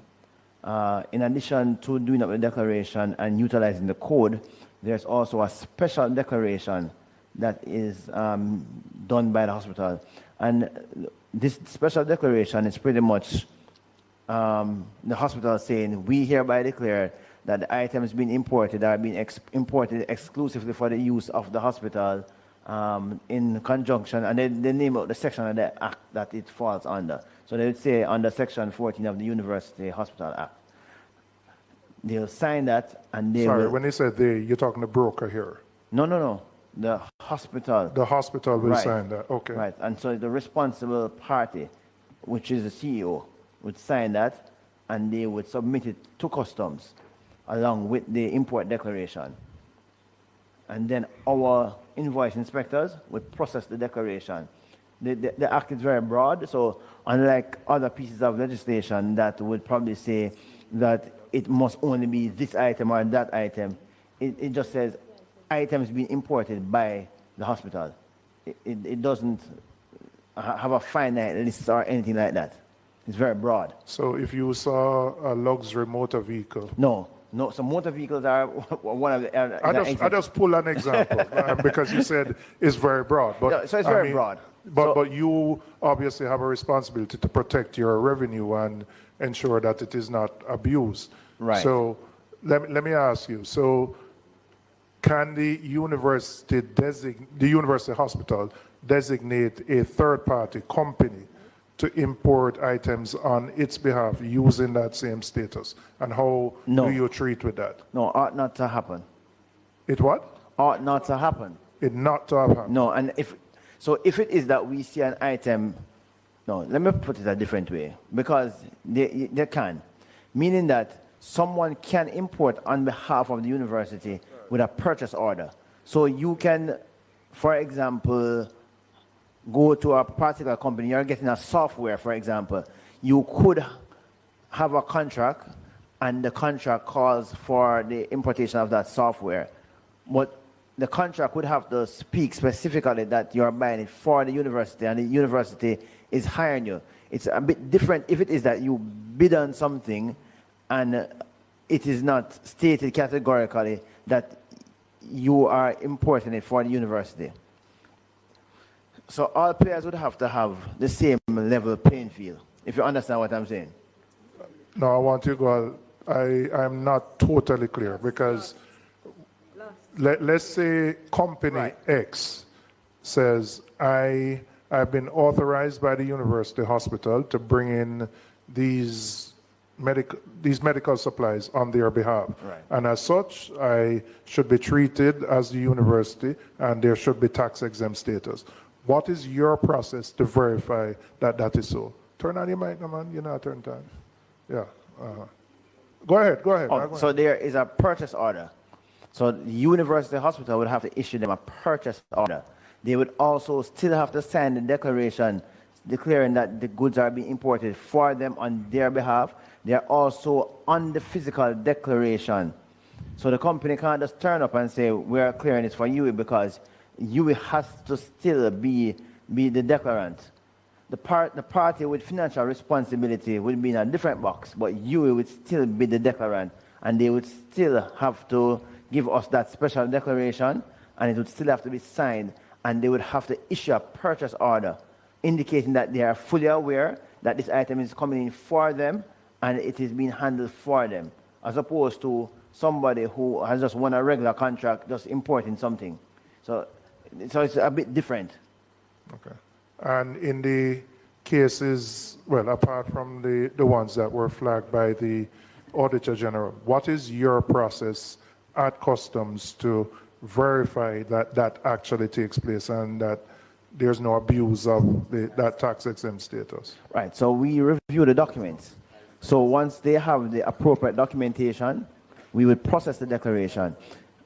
If we see something that is out of the ordinary, the manager would still raise it to the level of the director or to the collector, and they would investigate to see whether or not that item being imported is consistent with the UE, especially if it is being brought in by a third party. But once they have the requisite documentation and it's signed by the hospital, then we generally process the declaration, because that is the process. All right, you provided to us, and I have it on my laptop here, over a 10-year period, the number of items, the value of those items. I know, I'm coming. I know. No, I'm not moving on to another point, because still the customs point. Huh? No, man, I know. No, man, I know. Absolutely, and I doing both. The question, so, no, man, I come into you. You provided to us over a 10-year period the amounts and the value of those items that were brought in by the university hospital. Are you satisfied that from your own process that those are legitimately the university hospital's items? Well, I can't say that I'm satisfied. We are conducting an audit, not just into the 4 companies, but we are looking broader. And so at this point in time, I can't say that we are satisfied. We would have to look, and at the end of the process of looking, then we can say whether or not we are satisfied. But can't say that at this point. All right, let me make Member Clark, who was waiting a long time. One of the things you know, Member Clark, whether we stay here till 2 o'clock, you will get to ask your question. You don't have to worry about that. Go ahead. Mr. Chairman, with all due respect, I don't want to go too far into what you are saying, but you must understand that you are there to mediate, to cheer, and to see to the smooth flow. I do that, plus I have a right to ask questions. Not for you to ask 10 and 20 questions and a trot. No, man, I can't do that. Anyway, I can't do that. We understand. We're on the same page. Because we're trying to get the answers. We're on the same page. Through you to customs. If a commodity, a product is shipped in Tom Jones's name, can Derek Brown just arbitrarily get up and go and clear it? No. No. Can Derek Brown get an authorization letter from John Brown to clear on his behalf, even though he's not a custom broker, just a regular person? It depends. It depends on the value of the item. Because it depends on the value. Right. So let's say a commodity in the range of anything over $9 million. No, a letter of authorization. So we have a form called a C-73 form, which is the authorization for one person to act for another. You can fill that form out, have it duly endorsed, and lodged and pay the requisite fee at customs, and that will enable you to legitimately act for someone else.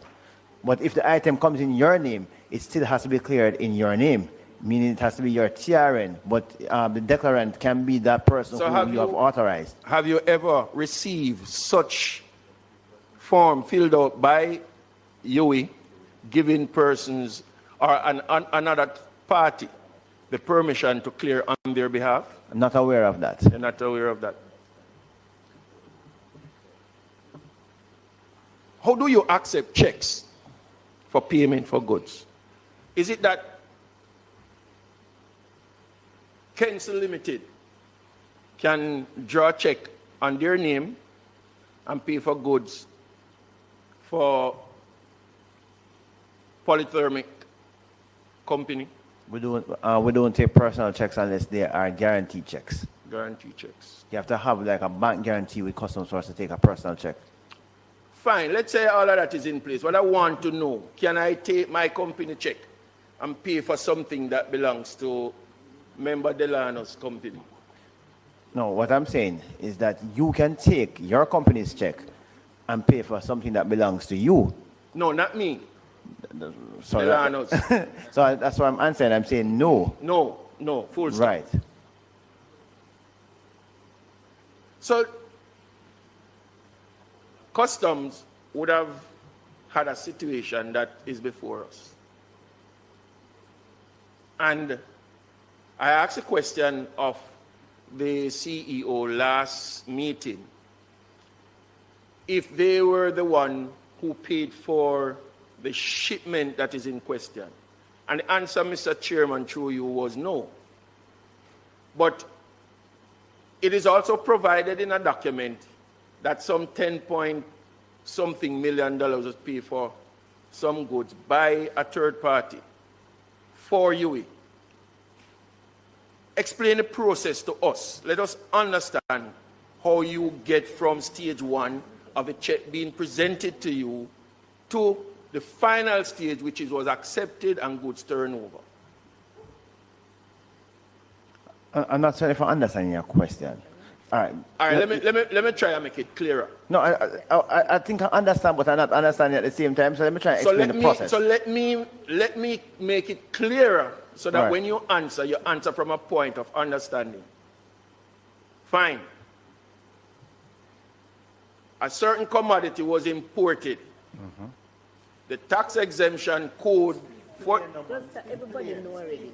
Everybody know already. Everybody know already. Everybody know. Mr. Chairman, can I be protected, sir? You are asking me for protection.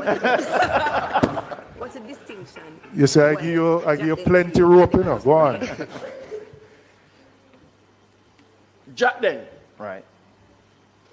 would have been in question for the usage of the UE exemption code. The product was paid for not by UE check, but by another check provided by Jackden. Yet the goods is in the name of UE. Explain to us from stage 1 to completion how that was done. Well, I'm not aware that a check was used to make a payment. But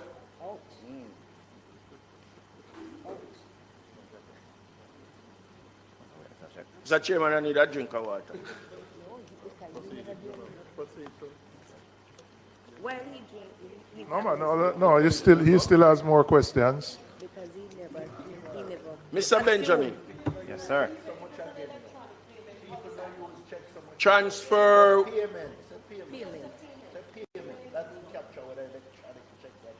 The reason why I say check is because I know that a bank transfer can act as a check, but cash cannot be accepted in certain amount.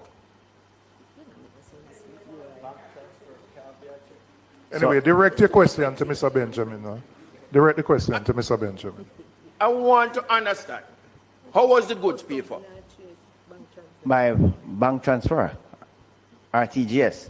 And that bank transfer came from UE? Not to my knowledge. Who? To your knowledge, who? I can't say who it came from because I'm not in that department, one, and two. Mr. Chairman, I would beg to stop Mr. Benjamin. Well, I'm not right finished. here. Two. The question, no, sorry, Mr. Benjamin. The question that I had asked of the CEO then was whose check or payment, whose money was used to pay for the shipment. And he said to us, by his knowledge, that it wasn't UE. When we asked for custom to come to us, I thought that that would be one of the pertinent questions put to them for them to come and answer today. So I beg of you, if we could get some answers as it relates to that question. And the specific question you're asking is who made the payment on behalf of the university hospital to customs? Is that the question you're asking? Yes, and I can get the answer. I just don't have the answer at the moment because it wasn't asked beforehand because we would have to interrogate the data.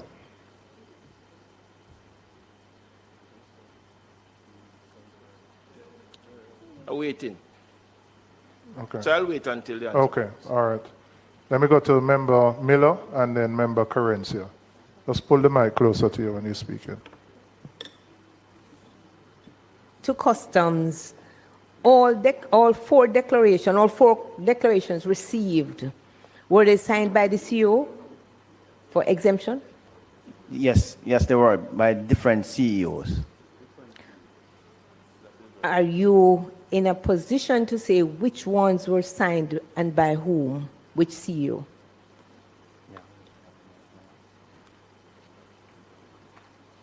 One second, we're just looking on the file.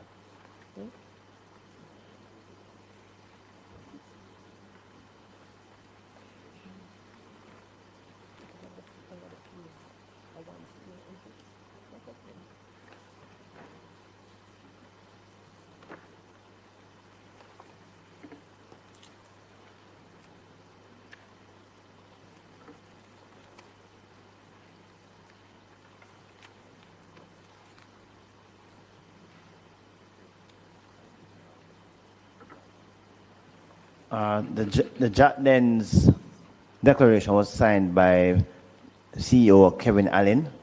We're going through to look for the others.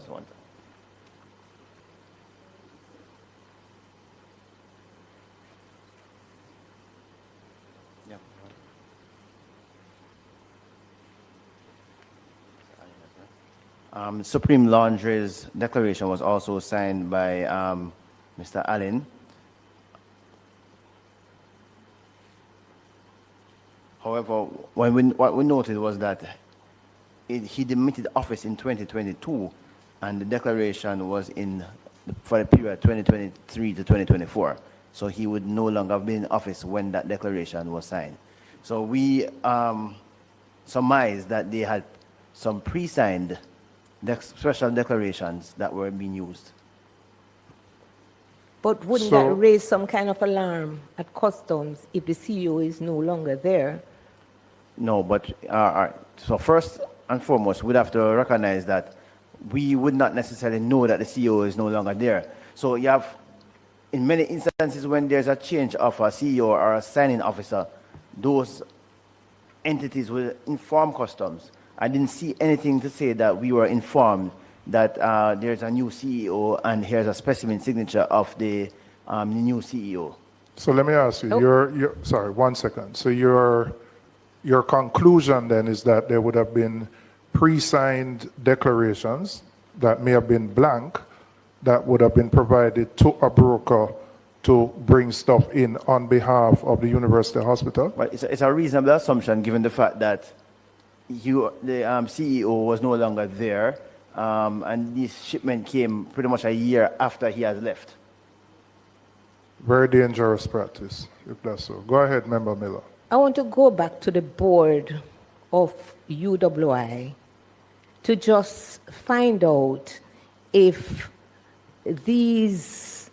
when persons are receiving the exemption status, if this comes to the board, especially if it's at a certain value, if this is placed before the board for approval or review, or it goes to, well, we know that the procurement was non-existent, but does it come to the board at all?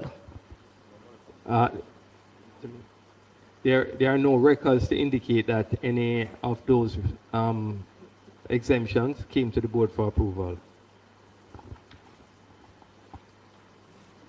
That's it, Chair. Member Carencio.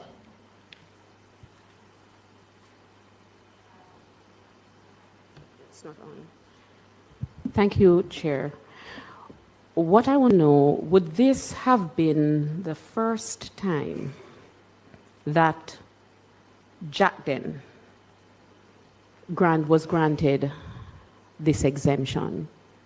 Was this a unique? I just want that to be clear. That's part one. Would this have been the first time? Well, we can't say because we are conducting an audit. So when we're finished, our investigation will reveal if that is the case. But at this point in time, we can't say. What we can say is that that's all we have seen now. But we can't say if conclusively. No, you're saying that's all you're seeing now. What is all that you're seeing now? We're only seeing one declaration linked to them. Yes, continue. Right, but you asked me if this was the only time, and I'm saying Yes. that short of doing a wholesale investigation, we could not say conclusively that this is the only time either them or any other entity might have benefited in this way. We'd have to wait on the outcome of the full-scale audit that the team is conducting in this financial year. So you're saying that you are not aware of this practice ever happening before? No, we're not aware of it. How far back will this investigation or audit go? How far back? 3 years. 3? Yes, based on the Customs Act. Okay. And if at all it is revealed that there were other companies that benefited in the same way, what, if any, action will be taken? Recovery of the government funds. Thank you very much. And how soon do you contemplate that this audit will be concluded? It's been started this financial year, so probably in about the next month or so. Yes. they should be undergoing.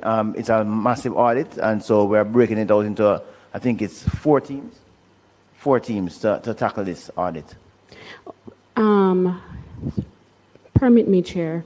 You're saying that it could go back as far as 3 years? Yes. No, 3 will, not could, will. We will do the 3 years. We are working closely with the Revenue Protection Division as well. So they can Meaning go beyond that that. 3 years Yes. for you to be able to collect revenue. Yes. But could you go beyond that just for information purposes to say that this has been happening for 10 or 15 years? Because that would be useful. So we can go up to 7 years Yes. if we can prove fraud. So if we Yes. can prove collusion, then we can go up to 7 years. Thank you. Mr. Benjamin, to your knowledge, how many public entities have a similar type of tax-exempt status? And what is the process that Customs employs to verify that goods being brought in are actually for the benefit of those public entities? So I couldn't give you an exact number off the top of my head. What happened is that you have some, like the hospital, the University of the West Indies, UTEC and others that do have benefits under their own particular legislation. You have others that are beneficiaries under the Charities Act. And so we do periodic audits. As you will well imagine, it's not going to be really easy. You can't audit everyone. And so we use risk management. We are actually doing a comprehensive review now to see how best we can tighten that framework. The Ministry of Finance has asked us to look and to see what kind of recommendations we can make to ensure that we don't have a repeat of this. So that review is ongoing right now. Okay. Let me go to Member Miller-Brown, then Member Cuthbert-Wynne. I think Mr. Benjamin didn't complete his response with respect to which CEO signed the declaration. You mentioned only 2. Right. So, 1 second. And when? Willman Sales was Mr. Fitzmitchell, the current CEO.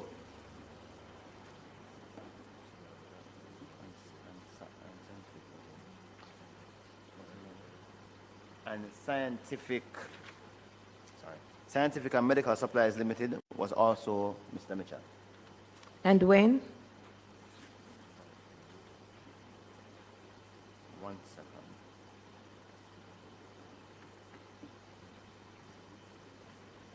I don't have the specific date for those declarations. It's 2024 though. I can say it's 2024 for the Willman Sales based on the declaration number and scientific research. Just pull the mic closer to you when you're sorry. talking. I'm saying that for Willman Sale, I can tell it's in 2024. I couldn't give you the specific date. And also for Willman Sale, both of them were in 2024. Couldn't give you the specific month though. All right, well, if you could, again, come back to us just to satisfy the question the member has. Not finished. The entries you received, the custom entries, is there a plan to audit to see in the stores at UA what is exactly there? What items are there at UA and what? Based on the entries from your customs log. Right, so that will form part of the audit. When we go, we're going to do a verification. How soon will that be done? And will this committee? Right, as I indicated earlier, the audit will be done during this financial year. It should start in about a month. And as I said before, it will be done with 4 teams given the scale of the audit. Member Cuthbert-Wynne. Thank you, Chair. Through you, Chair, for Custom, Mr. Benjamin. Just going back to the pre-signed declaration, you mentioned, I believe, that Mr. Kevin Allen's signature was on they were on a few documents. Correct. And you mentioned 23, 24. The question that I want to ask, and you just mentioned that another signature was on documents in 2024. Correct. What I'm curious to know is if there's any overlap where, for the same year, for the same period, if we could do a deep dive on that to see, because as you said, you would not know when CEO has Right, when moved they- on, right, we didn't when know they that. leave. But I'm curious to find out if there's any collusion going on where you have, in the same year, the same period, where you have pre-signed documents going through the customs for goods, and there was another CEO present.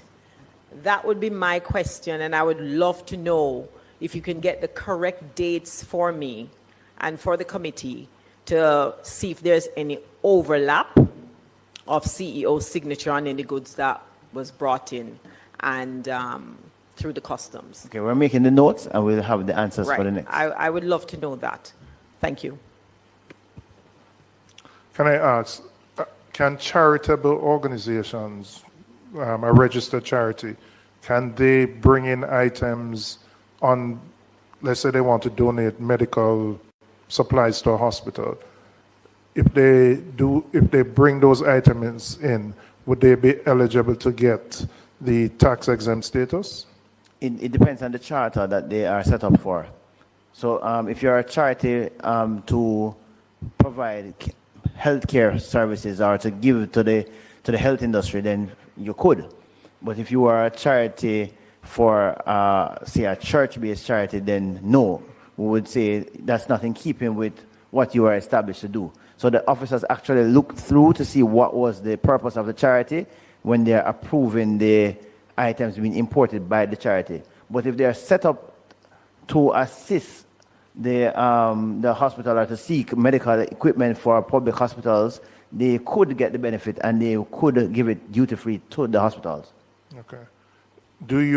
Is there any way you can verify, for example, I am Charity X, I have brought in these things, I say I'm going to give it to UER Spanish Town Hospital, but then it ends up in some private facility somewhere in the country.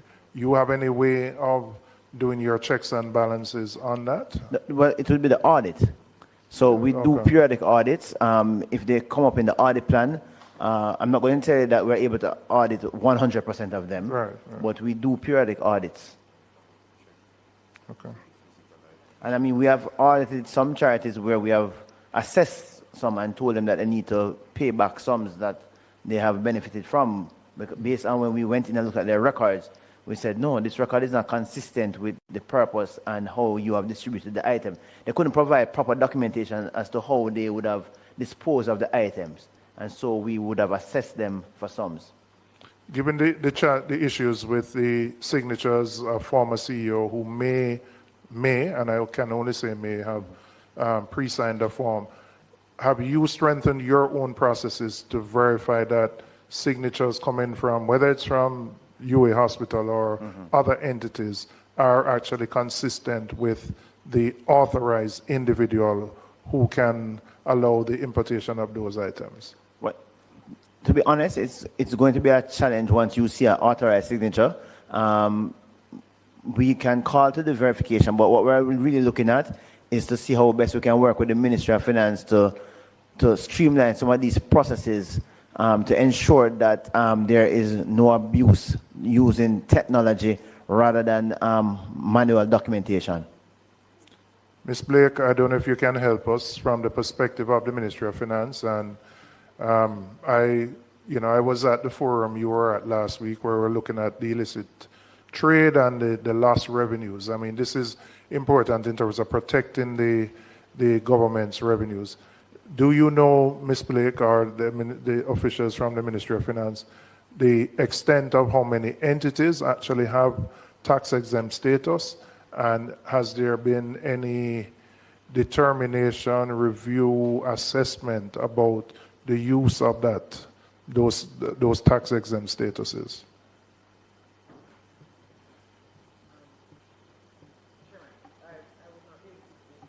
hold on. Somebody up just release a mic so I can allow Ms. Blake. Yes, go ahead. Right. I would not be able to give you a number at this time. As was said by Mr. Benjamin, there are several legislations that allow for tax exemption. There are also government entities that get tax exemption, and there are also some agreements, like with a particular country, or if there's a project and you're getting funding internationally, they sometimes stipulate what kind of exemption is expected, and the Ministry of Finance looks at those agreements to assess if we are in agreement for that particular project, etc., to be granted exemptions. So it is a wide group, but I could get the information. Yeah, I think it is important because it's a potential loophole that we could be losing millions of dollars, which are important to support all the things that the government needs to do in terms of maximizing its tax revenues. So if you could come back to us on that, and I would say that entire regime probably needs to be assessed and reviewed to ensure that it is actually being used for the purpose that it was designed for and not being abused, you know. Because we're dealing with one entity. Customs will do its own investigation. We don't know how much we will see, but we're only dealing with one entity. We don't know how far and how wide the system may be abused. Member Miller, I had interrupted, then Bunt, and then Corporate Flynn. Mr. Benjamin, where are the containers stripped and examined? Is there any instance where the containers have been inspected by customs at a site other than UE?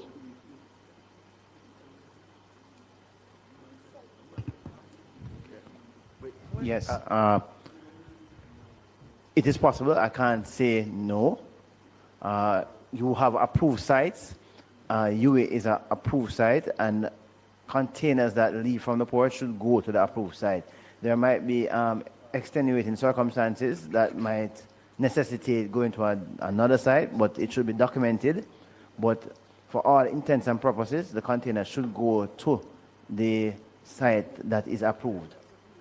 Under what circumstances would it not be inspected under UE but go to another site? What circumstances? It could be a myriad of circumstances. No, they could be bringing in an item that require some sort of assembly or some sort of software thing that have to go somewhere else beforehand. But they would come to customs. They would say, "I need this this container to be stripped at this particular location because of this reason." Because you're approved as a site. So we actually have a site committee, and you have to apply for site. And so we will approve you based on certain conditionalities, such as cameras, the security apparatus, and so forth. So you're really supposed to strip at your site. Thank you. You have more questions? This one is for PS. What is the role of the minister and the ministry with respect to oversight of UE then and now? Is it the same or changes have been made? I'm not aware of any changes between then and now. Sorry, just so that we have colleagues at the University of the West Indies who keep telling me I must make a distinction between the University of the West Indies and the University Hospital of the West Indies.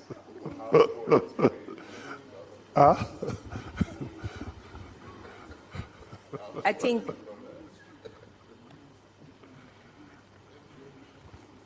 I don't believe it's the last occasion, but before this committee was made aware that the ministry was not aware of some of the decisions made at the board level or even by the UHWI. So you're saying there are no changes, so the circumstances remain. That's what you're saying, PS? I'm saying I'm not aware of any changes since I gave that update. Very well. Member Bunting, then Member Corporate Prin. Yeah, two questions for Mr. Benjamin. The first is a follow-on from Ms. Miller's question. The stripping of the containers, many importers don't have an approved site, so they would have to use a third-party site to strip the containers. My understanding is the stripping process is really customs confirming that what is on the declaration is actually the goods in the container. That's correct. But once that is confirmed, that's in a sense the end of customs role, because those goods can then be transported anywhere thereafter. You're correct. Okay. The second question has to do with what I think you said you surmised that the declarations were signed in blank ahead of time. Special declaration were pre-signed. We surmised. You surmised. Assuming that you are correct, would that, well, at a minimum, I mean, it would mean an entire collapse of the controls in U.S. procurement system. But would that not be fraud if somebody who is no longer in a post or no longer authorized, their signature is used to clear or to make a declaration as part of the clearing process for a shipment? Well, given that I'm not a police officer, and I know that this matter has been investigated by other eminently qualified, like MOCA, the Revenue Protection and so forth, I would leave it for them to determine if it is fraud. But we just point out the facts as we see them, that this seemed to have been signed in the absence of the CEO being in the position at the time when the goods were imported. Okay, I thought customs had a enforcement unit or a investigative unit. We do, and as I said, I would not conclude fraud. So we are working as we speak with the Revenue Protection Division, and so other works continue, but I couldn't come here and say that we have concluded that it is fraud. Okay, let me ask you then. Is this a practice at UE for CEOs to sign blank declarations to facilitate importations like this? I have not done any, and I cannot say if the previous CEOs did the signing of blank declarations. Anybody from procurement who is here from UE, who have been around for a while, can say if they are aware of such a practice? No. But it certainly wouldn't have been authorized by the board.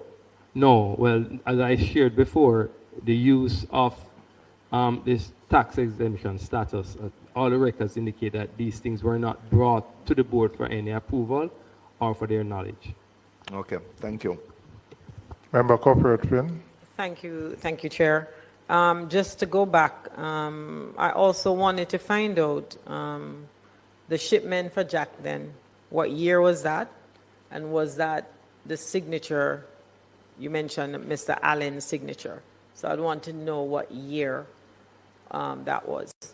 Also, with all that has happened and come before us and the nation, I wanted to find out from customs, what do you have in place now? Because as you said, you're not aware, and it's not really for you to know when a CEO leaves. It's really for whichever company to send that directive to you, to provide that information to you to say, how are you going to, or how do you plan to go forward to cover yourself with this now being in the public domain, as far as, making sure that there are no pre-signed documents at the customs, and also to verify, to make checks, to make sure that whatever is coming from UHW or any other company for that matter, who has tax exemption, to make sure that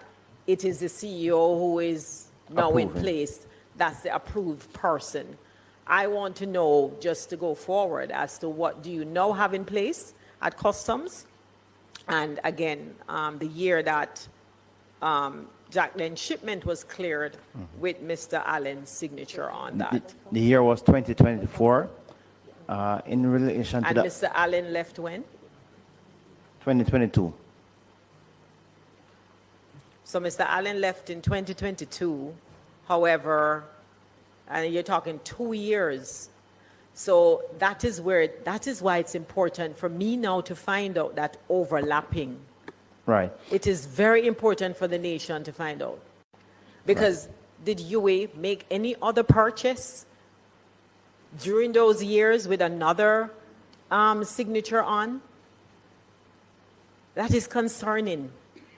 Very concerning to me, and it should be concerning to the nation. Because if you're talking about 2022 and, 2024 with other signatures there, I mean, this is very serious.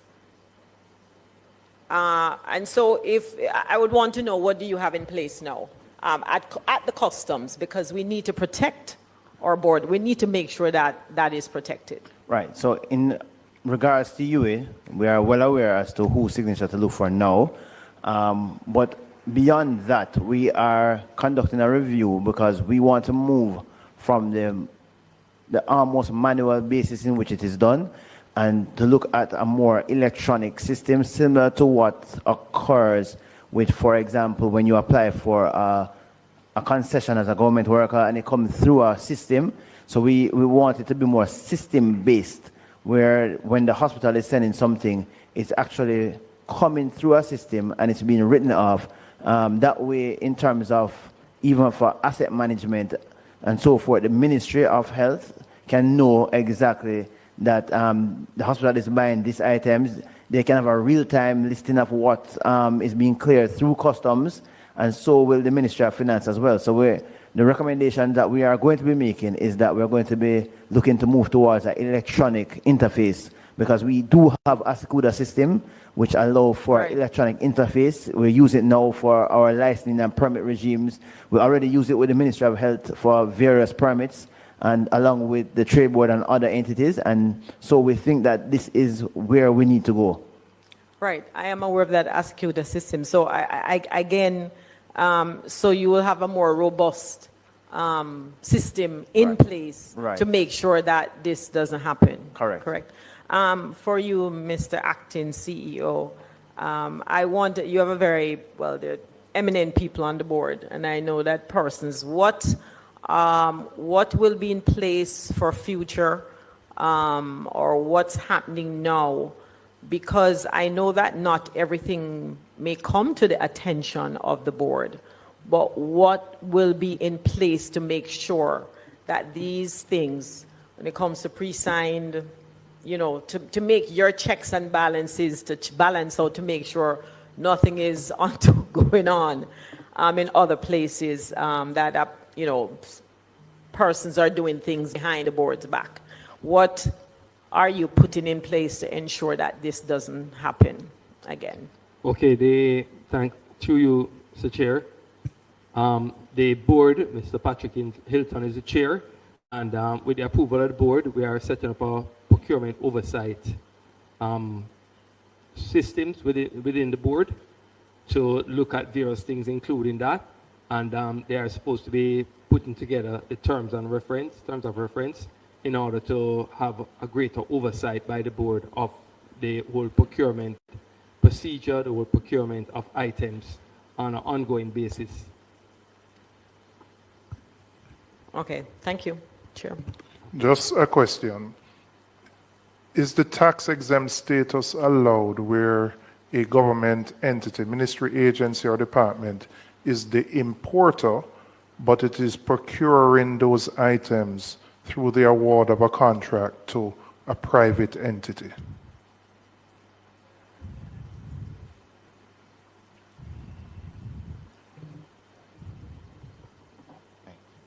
Yes, I think it would depend on the circumstance. So you could have an instance where you have one entity that is procuring for the government, and based on the nature of the tender, the tender might say, we need somebody to import this item for the ministry. And so it's different as if, it's different against you selling an item. So if you're selling the item and you're importing it in your name to sell it to the government, then you ought not to be using the incentives of the government. But if it is that the government has recruited you to get an item on its behalf, it's a bit different. So it all depends on the circumstances. Because what you don't really want is a situation whereby you put out a tender, one person bids, and they bid with the intention that I intend to use the tax-free status. The other person bid with the intention that I know I have to pay the requisite duties, and so therefore the bids are out. And then at the end of the day, one person take advantage of the fact that they don't pay the taxes, but still charge the government the same amount as somebody else who would have paid the tax, or just a little bit below, and the government end up being the net loser. Okay, thank you. Member Clark, and then Member Seawright. Thank you, Mr. Chairman. Through you to Customs. This shipment, Jatden, did it came in without a permit?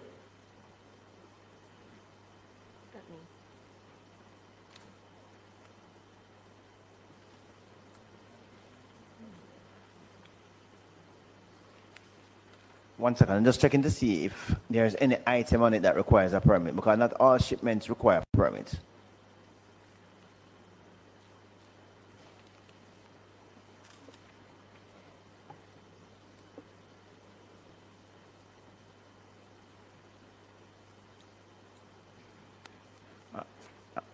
Based on the scan of looking at it, we're not seeing where a permit was required for any of the items. Okay then, thanks. Member Seawright. Yes, thank you, Chairman. To the Acting Director of Customs, just a quick question for the public's knowledge, because I've been getting some WhatsApps. Of course, the USWI has stated that the practice has been discontinued and corrective measures are in place, so that's good. But can you clarify to the committee the full scope of your audit, specifically, what are you going to focus on? Is it just customs duty recovery, breaches of import procedures, misuse of tax exemptions, privileges, etc.?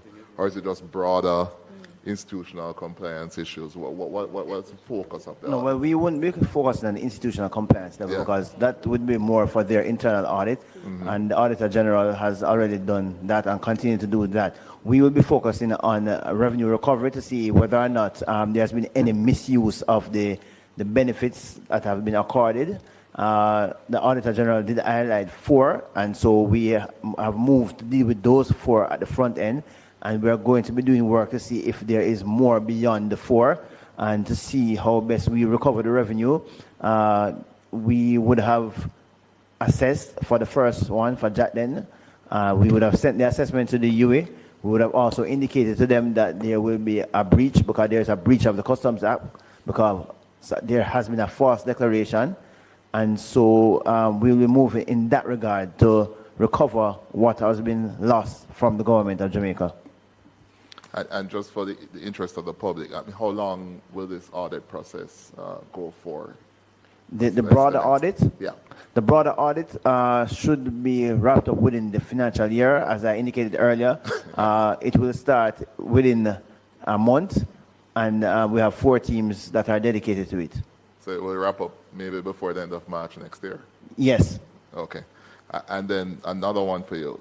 No, and you touched on it a little bit. Given the issues uncovered, would you say this matter highlights a broader vulnerability across public bodies regarding the use of tax exemptions and so on? It highlights the potential, and so it indicates that we have to move to a more electronic platform, a safer platform, a platform that we can monitor more effectively, one where the approval and the authorization is being done by the persons who have the requisite credentials. So, for example, if this were a secure platform, the current CEO of UE would be the one who would go online and would enter and give the approval.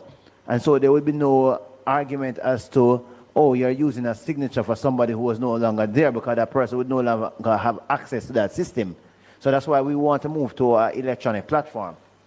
And would that include like automated TCC verification, stuff Ye- like well, that? Yes, well, we already have that. So the Ascuda system does automatic TCC verification. It reads from the TRN to ensure that whoever is using the system is so authorized, and it also has a table to ensure that the person who is using the benefit has already been approved for that benefit. So I can't just go on and try and access a benefit that is for you or a bauxite company, for example. Okay, thank you. Member Miller? I noticed that you're strengthening your procurement oversight at UA Hospital. Just curious whether or not you had requested any drawdown for Melissa with respect to Melissa relief funds, and if at all this went to the board, and how much? There are no records showing me that any requests was any such requests were made.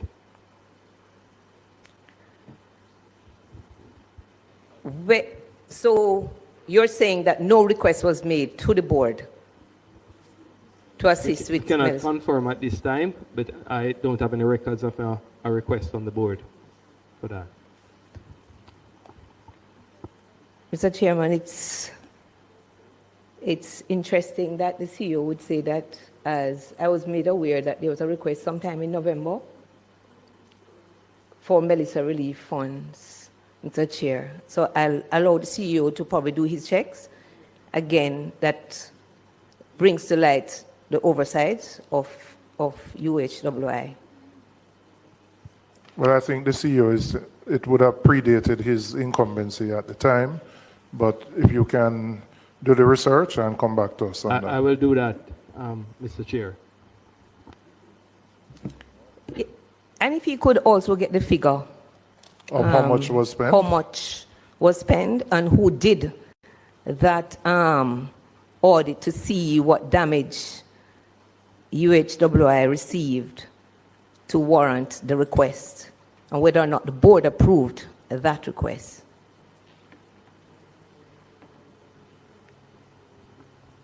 There was an assessment of the damage, but in terms of the request, we are not aware of a request being sent to the board. But we will Do you know how much confirm. the assessment was, and who did the assessment? I'll get that figure. By the way, Mr. Chair, you will see from even our response with respect to the flooding, that the one that took place under Melissa, that was actually, the repairs was actually done by a maintenance contract that we have with a third party. It was done because while the impact was severe, the work was actually a minor work. It was like the felt had lifted and the person was able to put whatever under it and seal it back. So it wasn't a major work, but it had a serious, very serious impact on the storage. Just to clarify, you said it was it was severe damage. But it created, the impact was severe, severe, but the work itself to deal with it was a minor repair. That would amount to about 1 billion? No. Okay. Just verifying we gave it in the response. It was under, so there was someone contracted to do preventative and maintenance work on the property, and it fell under that. And that was like approximately, for all of that, each month, like $1 million, just over $1 million. Would that have gone to the board? Oh no, Just to procurement? Not for those small amounts. In fact, it didn't really go to procurement because the person repaired it under the normal monthly maintenance and repair work. As I said, while yes, the flooding was serious, the actual repair was really a minor repair.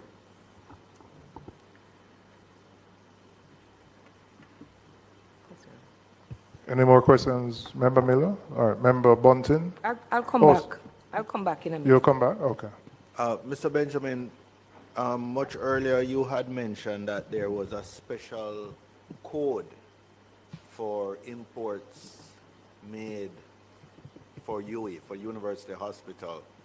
And I want to ask you, I know the Asicuda system has been in place for some years now, and so all your import records should be digitized and real time, essentially.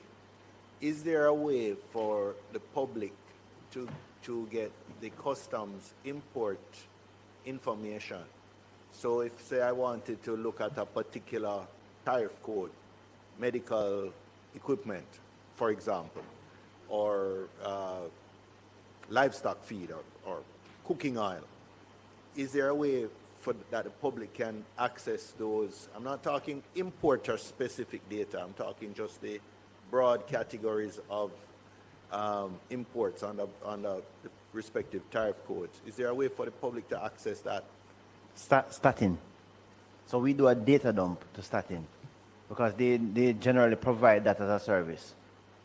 So if I wanted to find out specific information, customs provides a data warehousing at Statin, and Correct. I would have to go to Statin and pay Statin to get this particular information. Yeah, I think they charge a fee, but yes, Statin is the one that provides to the public. And how current is this? Well, we do a data dump, and it's supposed to be very real time. So like each month you would do something. Yes. So if I wanted to say January to March, Yes. imports of medical equipment or medical equipment more specifically for UE, I should be able to get that Well, from I Statin. don't think you'll be able to see for specific importers. But you'd see the category. But you can see the category. And I only asked for UE because you said there was a special code So for that, UE. that special code is an ANC code. So it's an internal code that is utilized for custom purposes. You have them specific, like to the health sector. There are different H codes, H1, H2, up to up to H25. For manufacturers, they have like R1, R2, up to about R35. And so they utilize them, and each one of them indicate the specific benefit that the particular importer can get. Okay, so that's for unique to the importers. Right. Right. So if you exemptions. if you wanted to know, for Or- example, how many shoes were imported, then you would go to Statin. They would look for shoes because they can look for the item, or if you have the HS code, which is the harmonized system code, the tariff code, then you could tell them a specific tariff code, and then they would be able to tell you that you could actually get the tariff codes from our website because we do have that listed on our website or on our customs app. So why you don't just have the information on your website? Why I don't understand why you have to send it to Statin, and then the public would have to go to Statin. Why not just get it directly from the source? Well, I guess it's something that we could discuss with our parent ministry, but Statin is the nation's agency for statistics and data in that And regard. publishes it years behind when it's not really very useful. You are collecting the data real time. Right. That's what's useful for planners, for private sector people, etc. So why I do understand this bureaucratic approach. You have it digitally available. You have website. You're already publishing the codes. I don't see why you can't publish the import volumes at CIF values or whatever. Or so that would be very useful information to both private and public sector planners. We understand because I know Asikuda can give you the data very quickly. You would have seen how quickly we were able to give you the 10 years of data that you requested for UE. Because we do have it, it's digitized, it's just a matter of data mining it.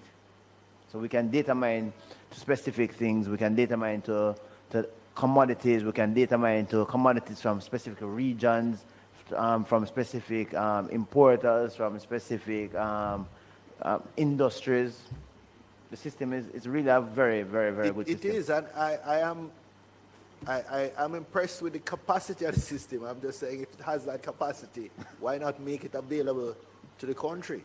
I mean, it will be very useful information for all types of planning, not just government planners, private sector, people doing market assessments. Remember, etc. customs, we are civil servants, we serve, and we serve according to rules that are laid out for us. Just a quick question. Are you on the audits that you're about to start? Are you collaborating with TAJ in the particular exercise? Well, you're doing a number of things, and not just the specific three companies. Right. So we work with TAJ on various audits. We do have an MOU with them. We have not sat down to speak specifically about this, but we do work with them especially when we're doing large and complex cases. Okay.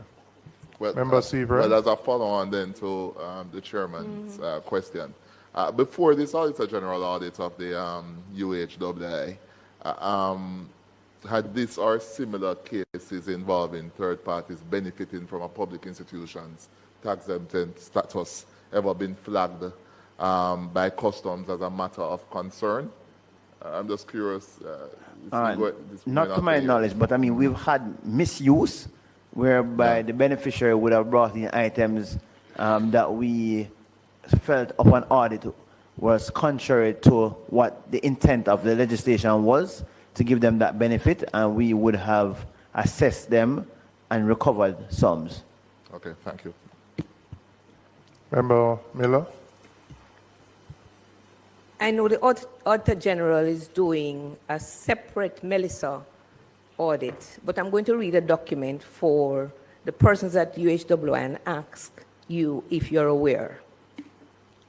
And this is related to procurement for I will soon.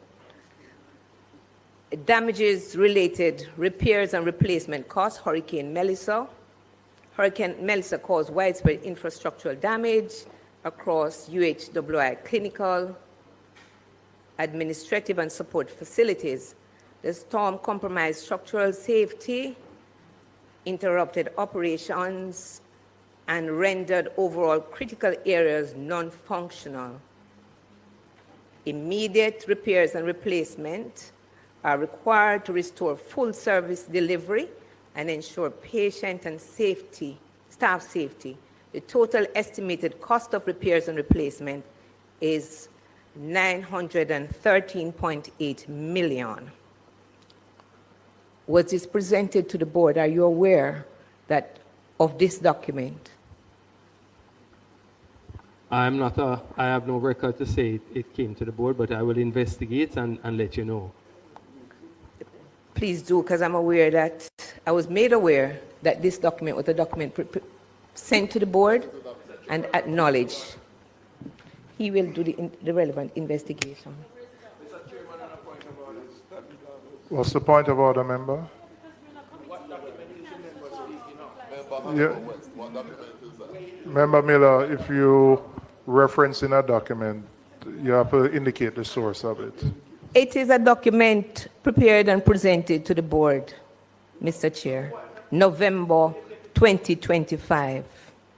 All right, I think we should allow the acting CEO to do the research. Do his research and come back to us and indicate whether he's aware of that or not. My mic, so thanks. The member made statement from a ghost document. Can the member say which document, so that if she's asking the CEO to go in search, he knows exactly what he's going there to search for?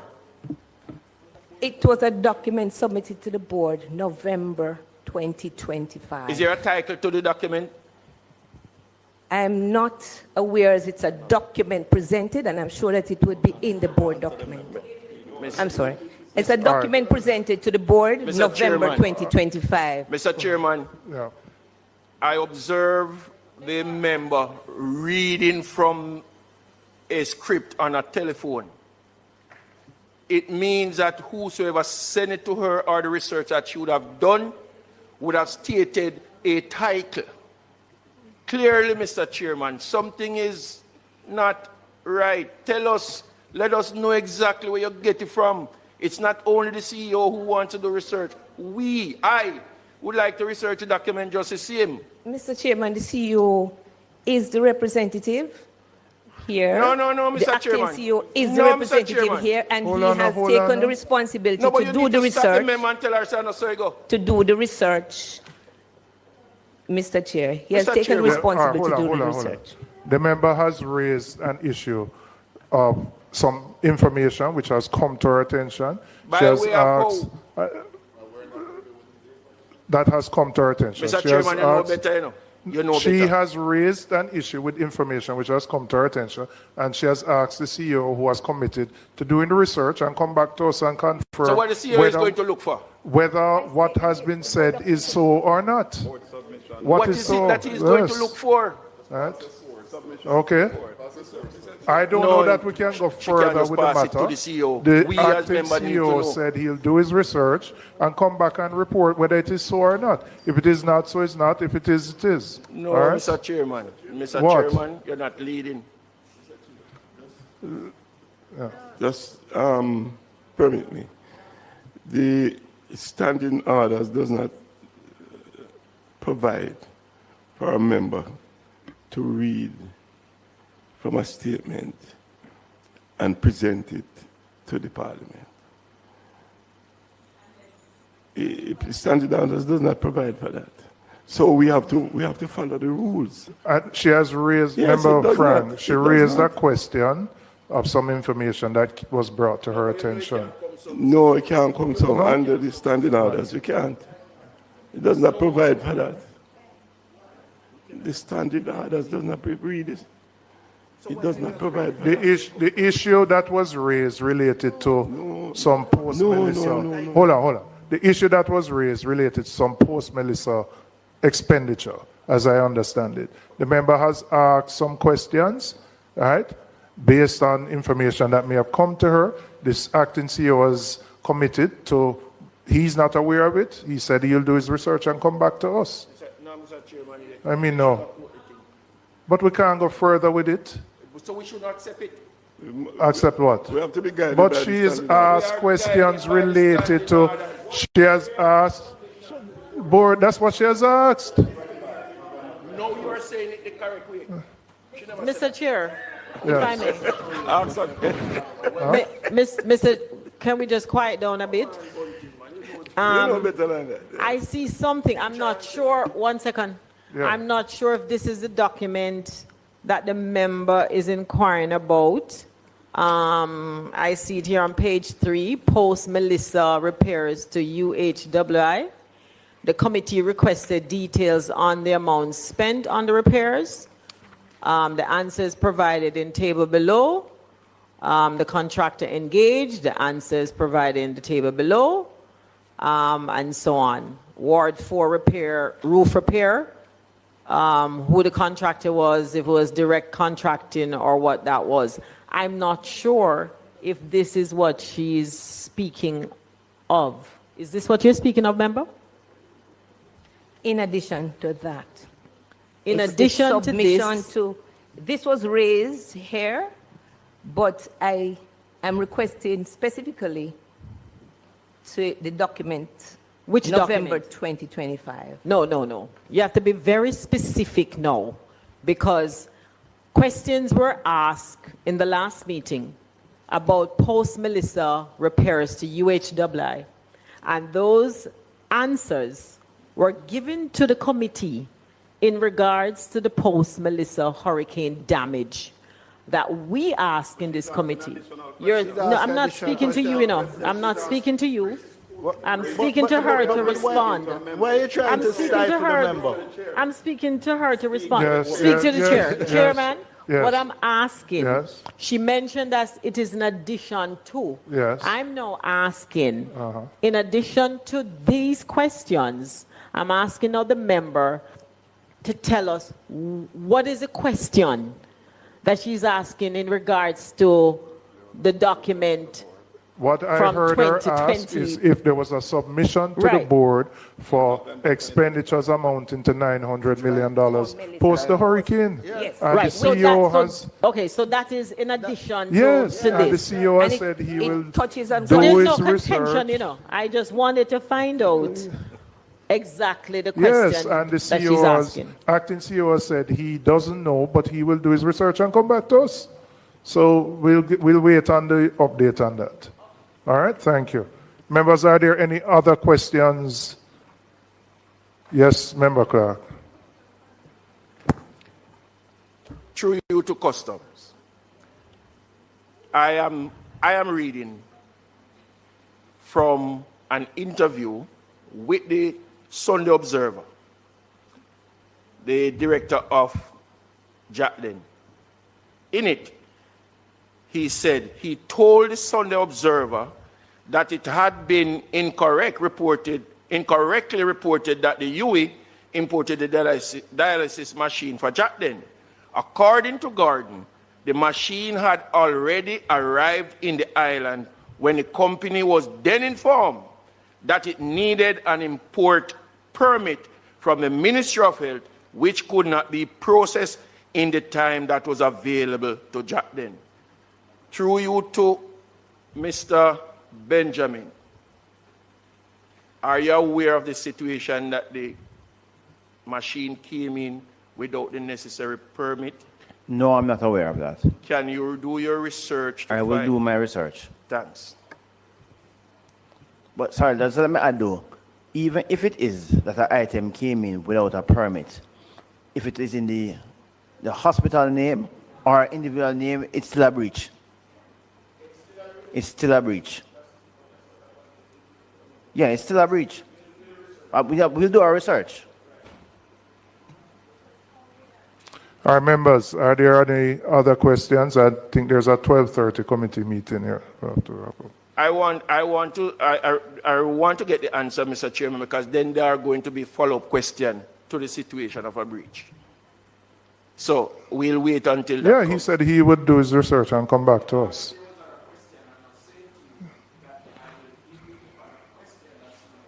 Okay, all right. If you want to write them down and submit them, I will accept that. Members, any other questions? Could I? Oh, the 12:30 is canceled, but we don't need to stay. All right, can I have a motion for the adjournment? Thank you very much. Thank you, the public servants who are here.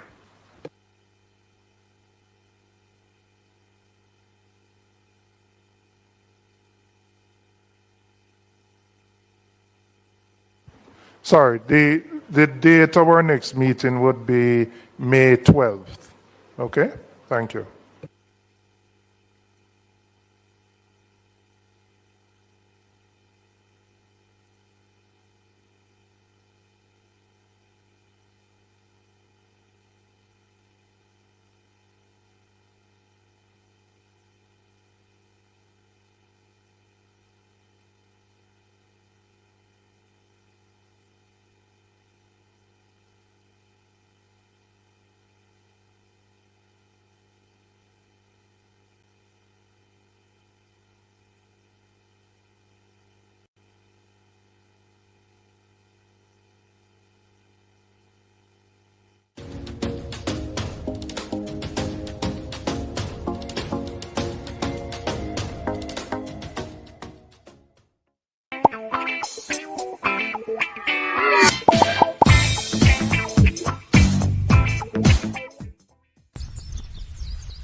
Give yourself a fighting chance.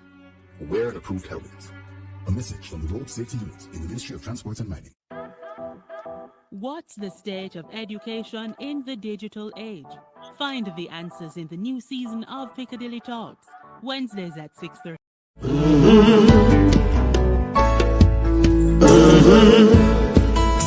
When the game gets rough in this life,